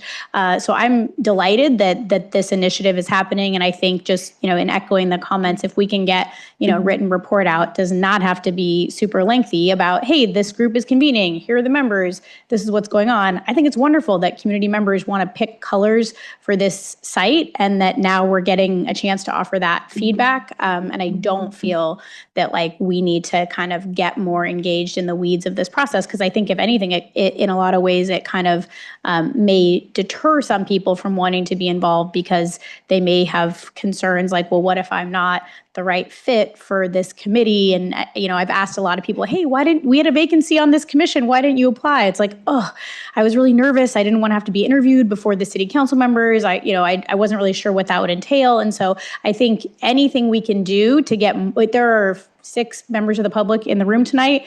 I hope there's more watching on Zoom, but like anything we can do to engage the community right now at a time when so few people seem to really want to plug in, I want to support that energy and not try to create more barriers to participation. So I think, community services, you guys tend to kind of be the experts in this realm of engaging the community and getting people excited to be involved in some of the really fun stuff that you all are leading. And so to the extent we can, learn from what's happening on the ground, I say 2 thumbs up and happy to see this move forward. Have any more comments from the council? All right, can we entertain a motion, please? I move to adopt a resolution conditionally awarding the contract for the Abel de Luna Community Center, Multicultural Center, and Resilience Hub Tier 1 painting project to Affordable Quality Painting, Inc., in an amount not to exceed $156,200, and authorizing the city manager to execute the contract and authorizing the city manager to negotiate and approve contract changes orders up to 12% of the original amount. Second. Okay, roll call, please. Councilmember Hagley? Yes. Councilmember Kelly? Yes. Councilmember Mitchell? Yes. Vice Mayor Edwards? Yes. Mayor Herod? Yes. All right. Can Go I ahead. thank also Cristal, of course, Doug Thornley, and Amy Ramirez for being part of this process. So I want to acknowledge their work on this as well as Tom's work. So thank you very much. Great. Thank you very much. Okay, moving on to item 8C, Breathless Wine's request to operate pedicab, the Chief of Police, Matt Jenkins. Welcome. All right, thank you and good evening. So before you tonight is a request from Breathless Sparkling Wines to operate a pedicab. Next slide, please. Next slide. So just as a little bit way of a background, Breathless Sparkling Wines approached the city requesting permission to operate a 6-passenger electric assist pedicab designed for transportation of customers to and from their tasting room to the plaza. And their idea is to reduce trips between the plaza and the industrial tasting rooms off of Moore Lane, support economic activity and tourism, reduce those short vehicle trips of going back and forth, which encourages that park once and explore mindset. Next slide. Again, as they explore this idea, their purpose and intended impact was to encourage the additional tourist activity to their area off Moore Lane, support plaza restaurants, retailers, and hospitality businesses, and create an enhanced visitor experience that encourages longer stays in Healdsburg. Next slide. So why are we here with the request, and why is the police department presenting this? Well, it comes back to Vehicle Code Section 21215, which requires any pedicab operators to be authorized by local ordinance or resolution. In 2018, when another pedicab operator came forward to the city council at that time decided that they're going to regulate pedicabs via resolution rather than by ordinance. So we're back here today with this, and going back to the vehicle code section. The other requirements are that they cannot be more than 15 passengers. The driver has to be licensed and over 21 years of age. There has to be specified safety equipment, including seat belts, lights, things of those nature. And there's minimum insurance requirements that they're required to have. Next slide, please. So Breathless Wines has proposed a route between their tasting room on Moore Lane and the plaza with two identified stops, one by Dry Creek Kitchen and the other at the corner of Matheson and Center Street next to Acorn Cafe. And they're looking at operating Thursday through Monday from 11 a.m. to 6 p.m. And this would be free of charge for people to move back and forth.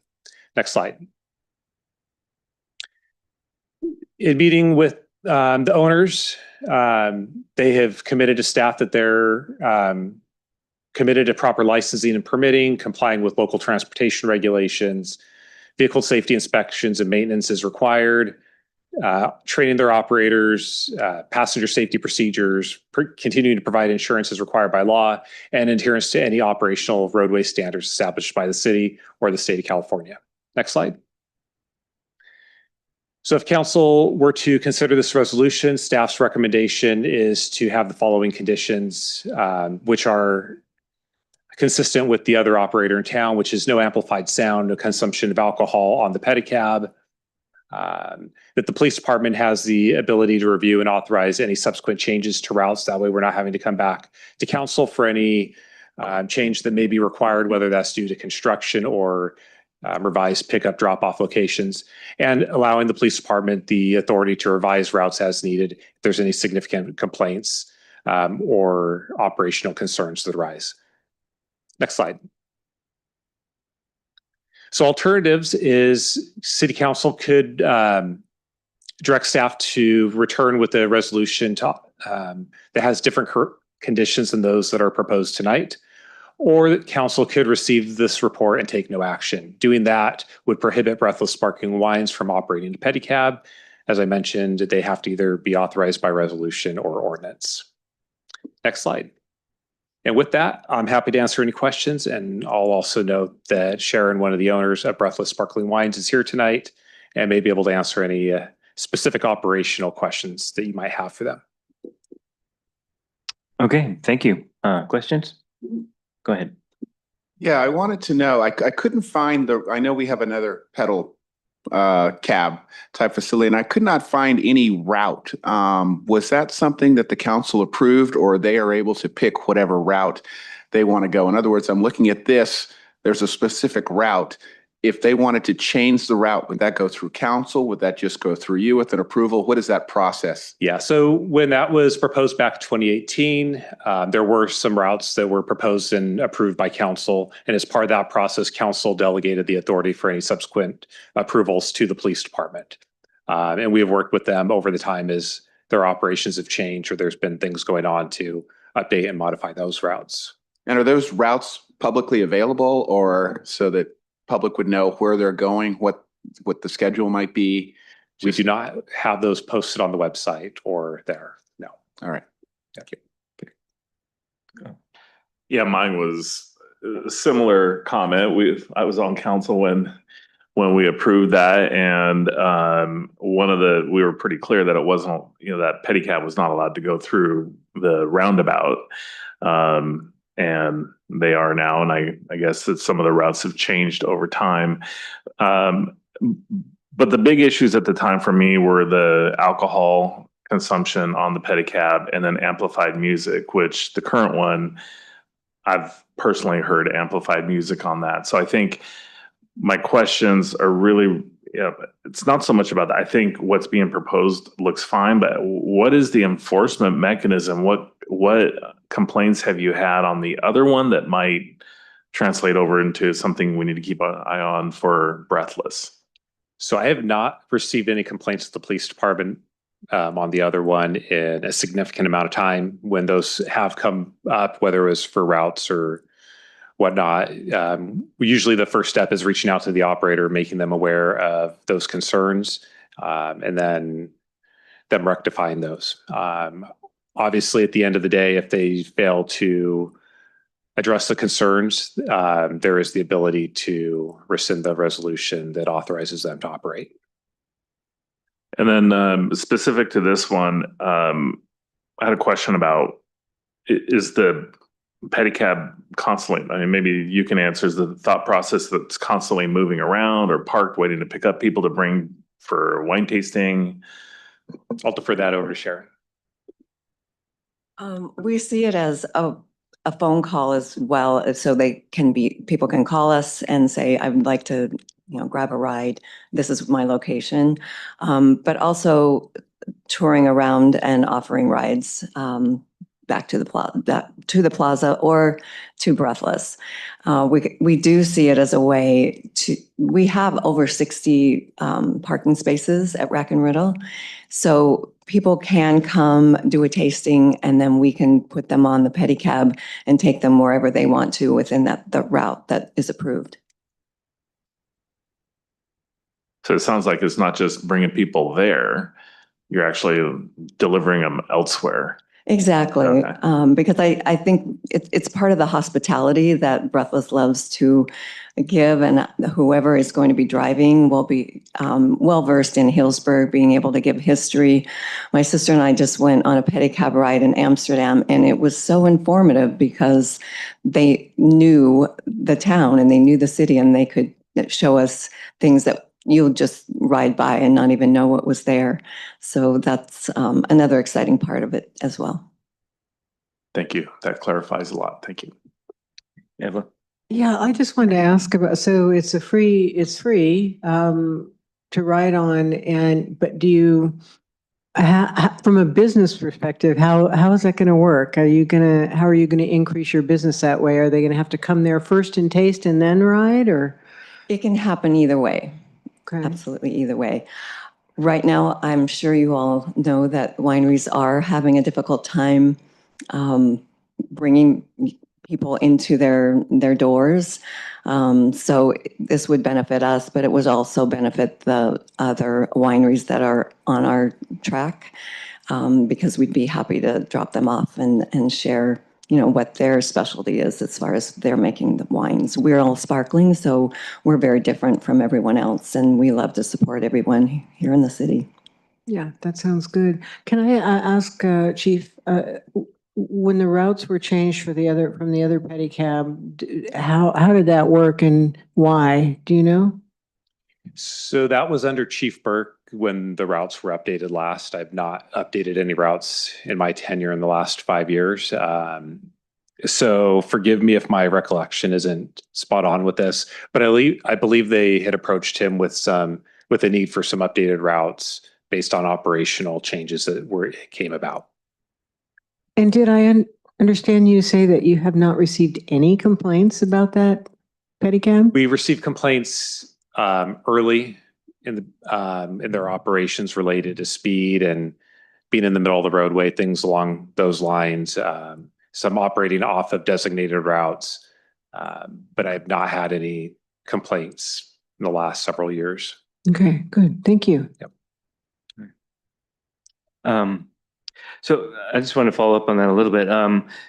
It says in the presentation that that one of the purposes is to reduce trips between plaza and industrial tasting room, and you're talking about other businesses in your area that would benefit from this. You don't have any formal partnership with them.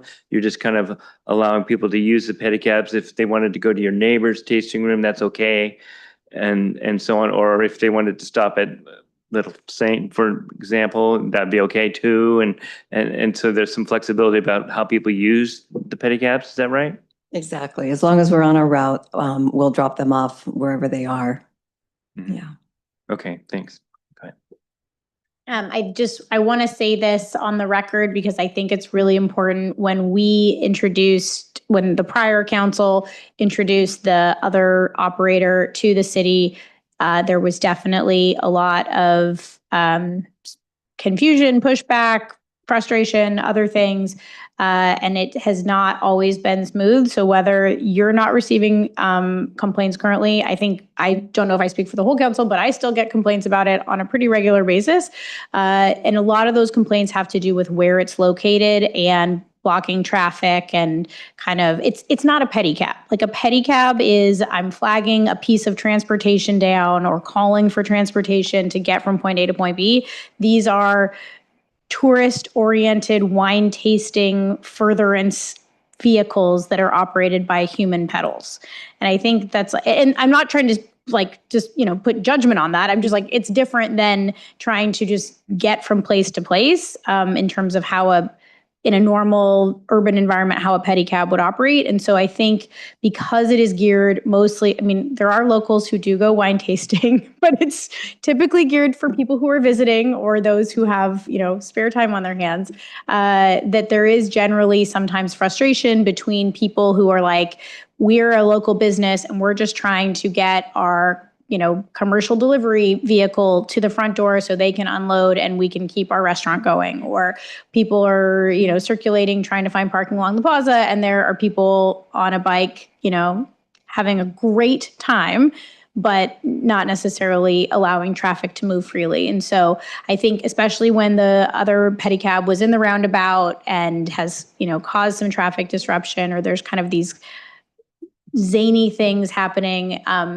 community members have said that it's frustrating because it feels as though it is, impeding people's ability to get from point A to point B in the community or people's ability to operate businesses. So all I'm trying to say is if you do end up needing to veer off of the approved route, it's, I think, critically important. Like say you have customers who come and say, we have a dinner reservation at somewhere off the beaten path and we need a ride there. Can you take us there? That ensuring that your staff is fully trained and that everyone is in the loop, that this is not, that's not what's being permitted here. And if that's what needs to happen, that we would just be open to a different conversation, but that we owe it to the community to make sure that we're not just kind of like approving. We don't have a lot of infrastructure ready to accept this type of operation. I know this is like one bike. It's not going to be a huge impact on the community, but I think the first one bike that we had did have quite a big impact. And so I imagine we are going to hear from the community about people's, we will hear feedback, good, bad, and otherwise. Well, we welcome it all because we want to know how the impact, if it's negative in any way, we want to correct that immediately. I think I've been working more on the serious side of this, in everything that we want to train our operator to be doing and to be observant of, and especially traffic. That's the number one for all of us around the plaza. And if that's where we're going to have to be very, very careful.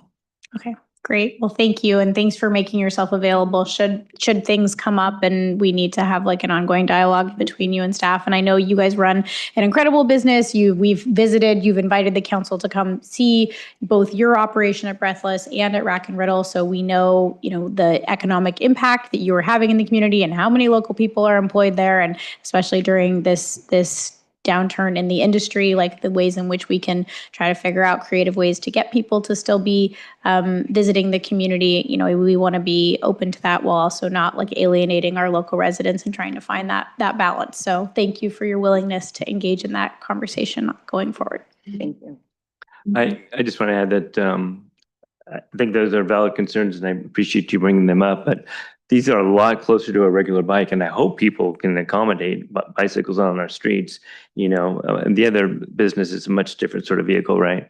And so I'm hopeful that it's going to be there'll be less complaints and less concerns, and it'll operate safely, because I want to see more bikes in general. And this is sort of different for sure, but a lot closer than the other operators. So, we need to do public comment, right? Is there anybody who'd like to speak a public comment on this item?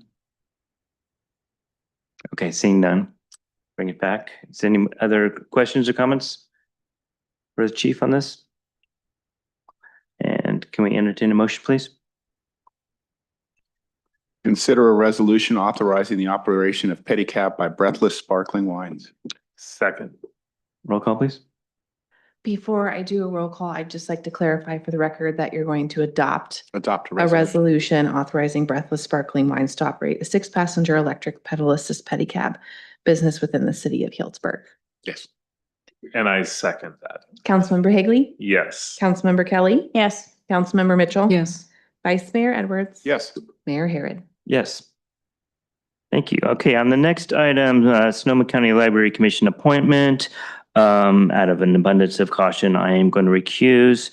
My wife works for the library, and though it's questionable whether I need to or not, I'm going to go ahead and do that and turn this over to Vice Mayor Edwards. All right. Item 8D, Sonoma County Library Commission appointments. And for background, on May 18th, 2026, the City Council formed a subcommittee comprised of council members Kelly and Mitchell to conduct interviews. The subcommittee interviewed 3 applicants. And who would like to, in the subcommittee, we'll go forward. Well, we are grateful that we had 3 wonderful applicants, and obviously big shoes to fill with Commissioner Elkin, who's departing after, I think, 8 years on the commission, which it feels like that went by really quickly. But we have really appreciated getting to know these candidates, and we would like to recommend that Caroline Gonzalez be appointed to fill the vacant seat.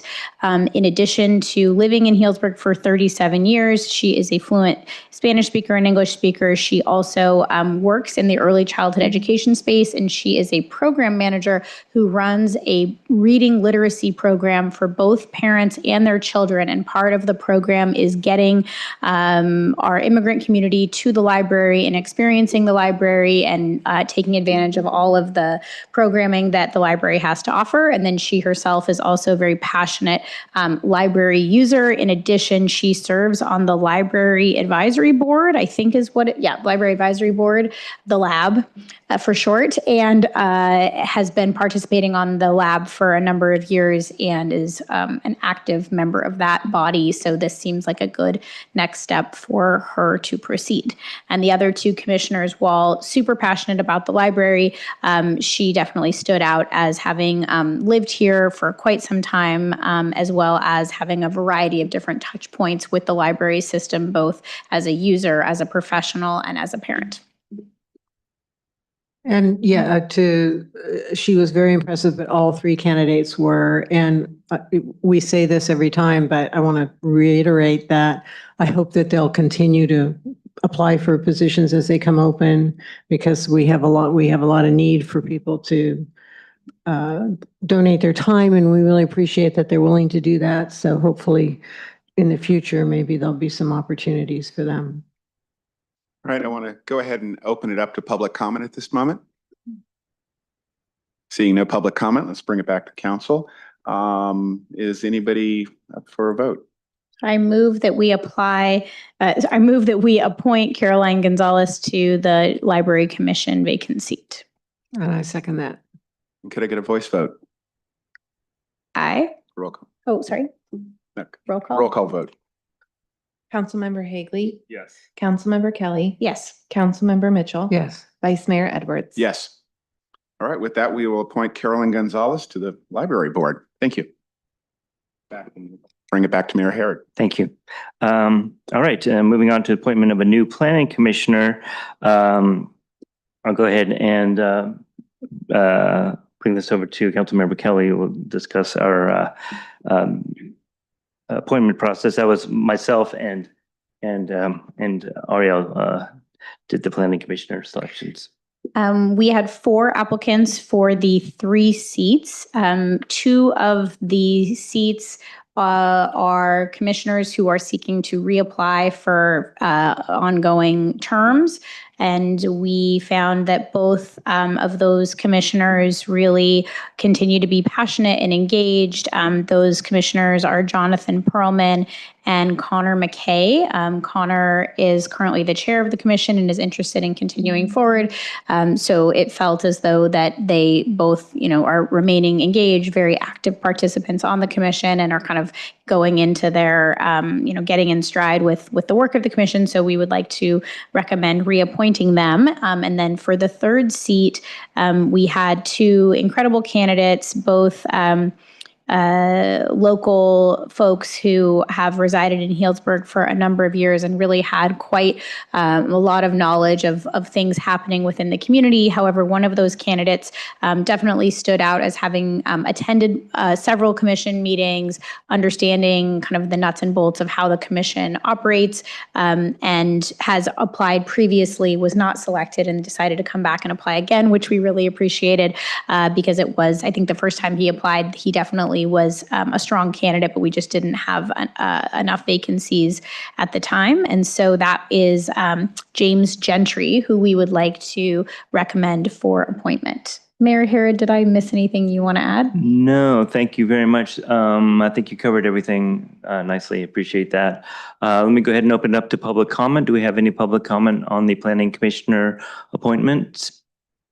Seeing none, we'll bring it back and open it up for questions, comments, or a motion.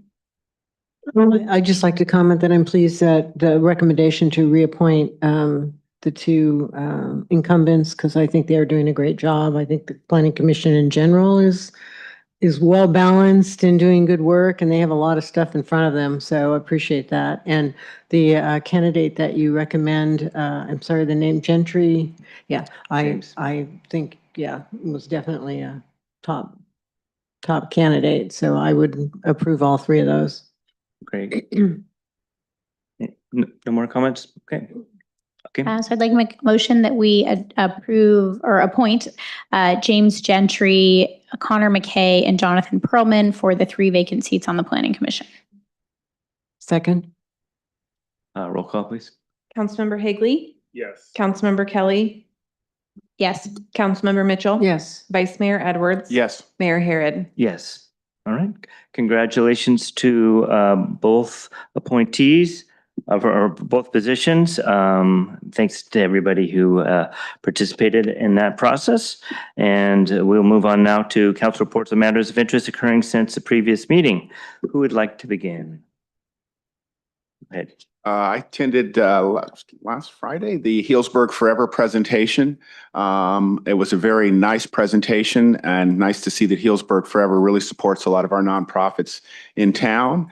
Last Thursday, along with Mayor Herod and Assistant Manager Mitz, attended the Sonoma County Mayors and Council Members Association dinner. Was a really good presentation on the Measure O mental health issue. It was a really in-depth presentation, and look forward to hearing more from them and what they'll be doing to really be able to support what we're doing here in the city. Thank you. Okay, go ahead. Just after our last council meeting, I attended the California Coalition of Governments, which is like the local government association. This term, I'm representing the Sonoma County Transportation Authority as the chairperson for Sonoma County. And so we spent a day in Sacramento talking about some of the legislative policy issues and what's happening in terms of the budget. There are a number of very dramatic budget cuts happening to both transit and transportation funding in the governor's proposed budget, which will greatly impact our ability to get projects funded like some of the projects we've had funded in the past. You may recall some of the competitive grant programs that we were successful in for like the Healdsburg Avenue project and some of the grant funds that SMART was able to access to bring the train to Healdsburg. And so both of those funding sources are looking at, major slashings in this current state budget. And so a lot of the transportation and transit agencies across the state were gathered in Sacramento to kind of talk through what that may ultimately look like. And then in addition, I was able to attend our Tuesday in the Plaza event for the first time. And it's so wonderful to see the community really come out and come together during the summer months. So, and then attending some of the graduation celebrations for many kids, both from preschool through to the high school. And I just want to say that I love seeing the Healdsburg High student banners around town and seeing some of these kids' faces where you don't see them for a number of years, and then all of a sudden they show up in a tuxedo on Healdsburg Avenue. And some of our city staff's young people that are now adults headed out into the world and the community. And so it's just such a wonderful tradition. And I think really is such a unique thing that we do in Healdsburg that celebrates what a small, incredibly caring community that we are, and would love to see us continue that event. And then was able to attend some of the Pride events that took place. I wasn't able to go to the tea dance, but I heard that people had a wonderful time. And we'll continue to support the Prune Packers because they're on a wild run of undefeated season, I believe, so far. Knock on. No, did they lose last night or 2 nights? Oh, man. Well, I spoke too soon. Well, the last game I went to, they were still undefeated. I'll put it that way. So maybe I need to go back. Back tomorrow night. Okay, that's it. Thanks. And looking forward to having a month off, although not a month off from all the other agencies. So, but a month off from council, and we'll reconvene in August. All right. Would you like to go next? Sure. After multiple meetings, closed sessions, interviews upon interviews upon interviews upon closed sessions, we have hired a new general manager. And at NCPA. At NCPA, sorry, the Northern California Power Agency. And we selected Tony Zimmer, who was the assistant general manager. I have the press release. Bottom line is he has been involved in NCPA since 2000. So he's been there for a long time. He held the position of assistant general manager of power management. Over the course of his tenure with the agency, he has played a central role in overseeing NCP's power operations, managing power supply contracts on behalf of member agencies, and navigating California's increasingly complex energy markets. He's had great experience testifying before the state, some of the boards on behalf of NCPA and Public Power. So I'm really excited. And he's got big shoes to fill of Randy Howard. And I had conversations with our city manager just in terms of, it's a tough decision when you're narrowing down the applicants, and when you have such a strong leader that is retiring, but then you have to kind of remember, like, okay, but he also was not who he is today. And so it's, it's a very fascinating thing that we get to do as council members and be involved in some of these things. So anyway, very happy about that. And then I didn't attend all of these things, but I am really happy with how last Saturday went. I was just out and about. I didn't make it to Farmers Market because I had something with the kids, but we went through, walked through the jazz festival was going on in the plaza. People are having a great time. Their chairs out. It was a little windy, but it was great. Stopped by the Pride Festival at the Foley Pavilion, which was happening at the same time as the Jazz Festival. Parking was not a nightmare. In fact, I parked somewhere right downtown. And then that evening was the Prune Packers. So not fast forward, but going back to when we were considering the Foley Family Pavilion and taking pressure off the plaza and the whole thing about we can have great events here and also have a completely different experience on the plaza. And at the same time, we've got the Prune Packers going. I mean, how lucky are we that we are where we are today? It's just, as a council member, I'm looking at it not just from, enjoying the events, but how all of these, and I'm sure it wasn't easy to transfer from Farmers Market to the Pride event, but it happened. And I didn't notice the difference. I'm sure our staff did, and I really appreciate it. But as somebody that walked into the event, it was set up, it was decorated, awesome. The ice cream was there, people were happy, and you wouldn't have known that the farmer's market was there earlier in the morning.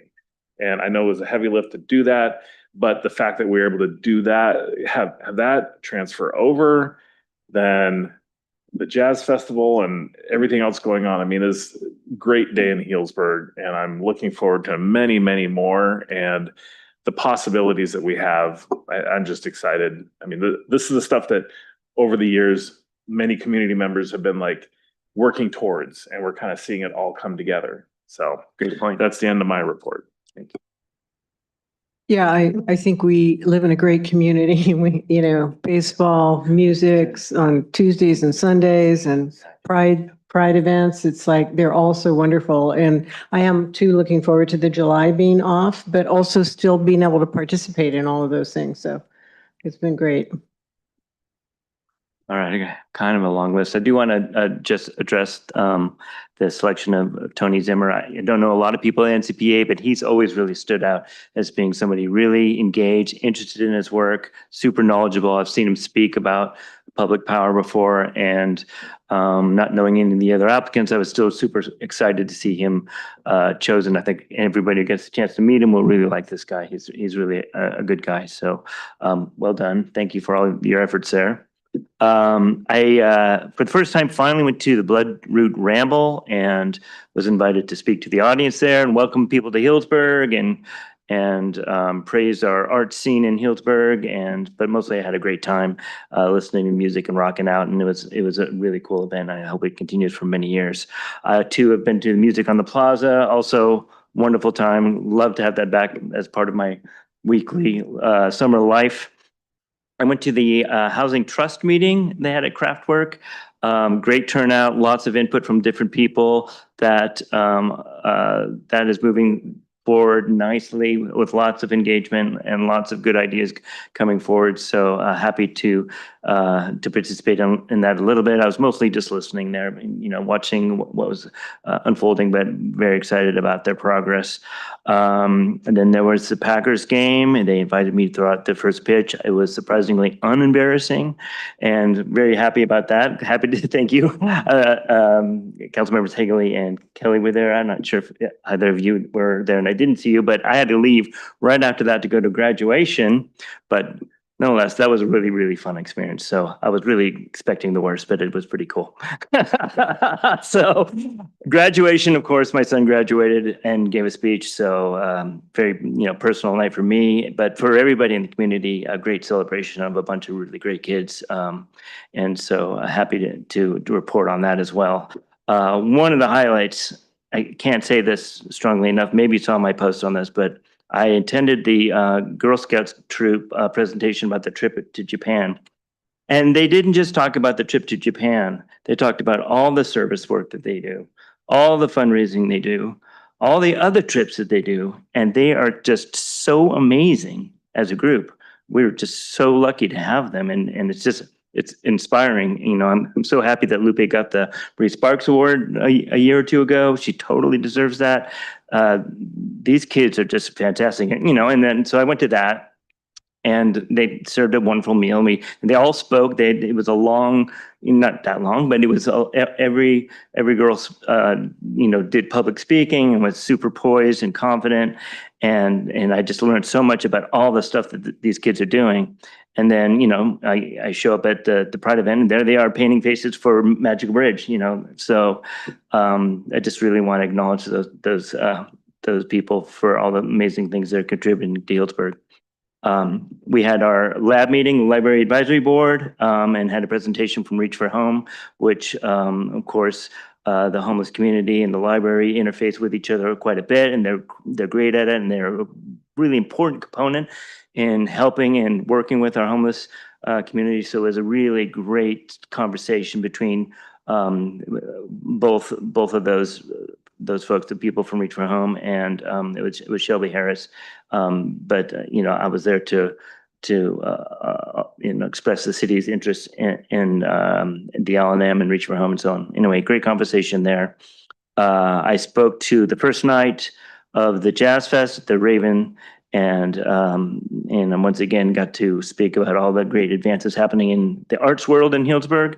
And then Saturday morning, yes, thank you, Norm, who's gone now. I did go out with the Rotary group and pulled up a window for a couple hours, and it kicked my butt, but it was really worth doing. They had a great turnout, and they all kind of came together at the last minute because there was magazine coverage. The Rotary magazine reaches 1.5 million people worldwide, so it's really worthwhile to showcase all the work that's happening. What is the name of the magazine?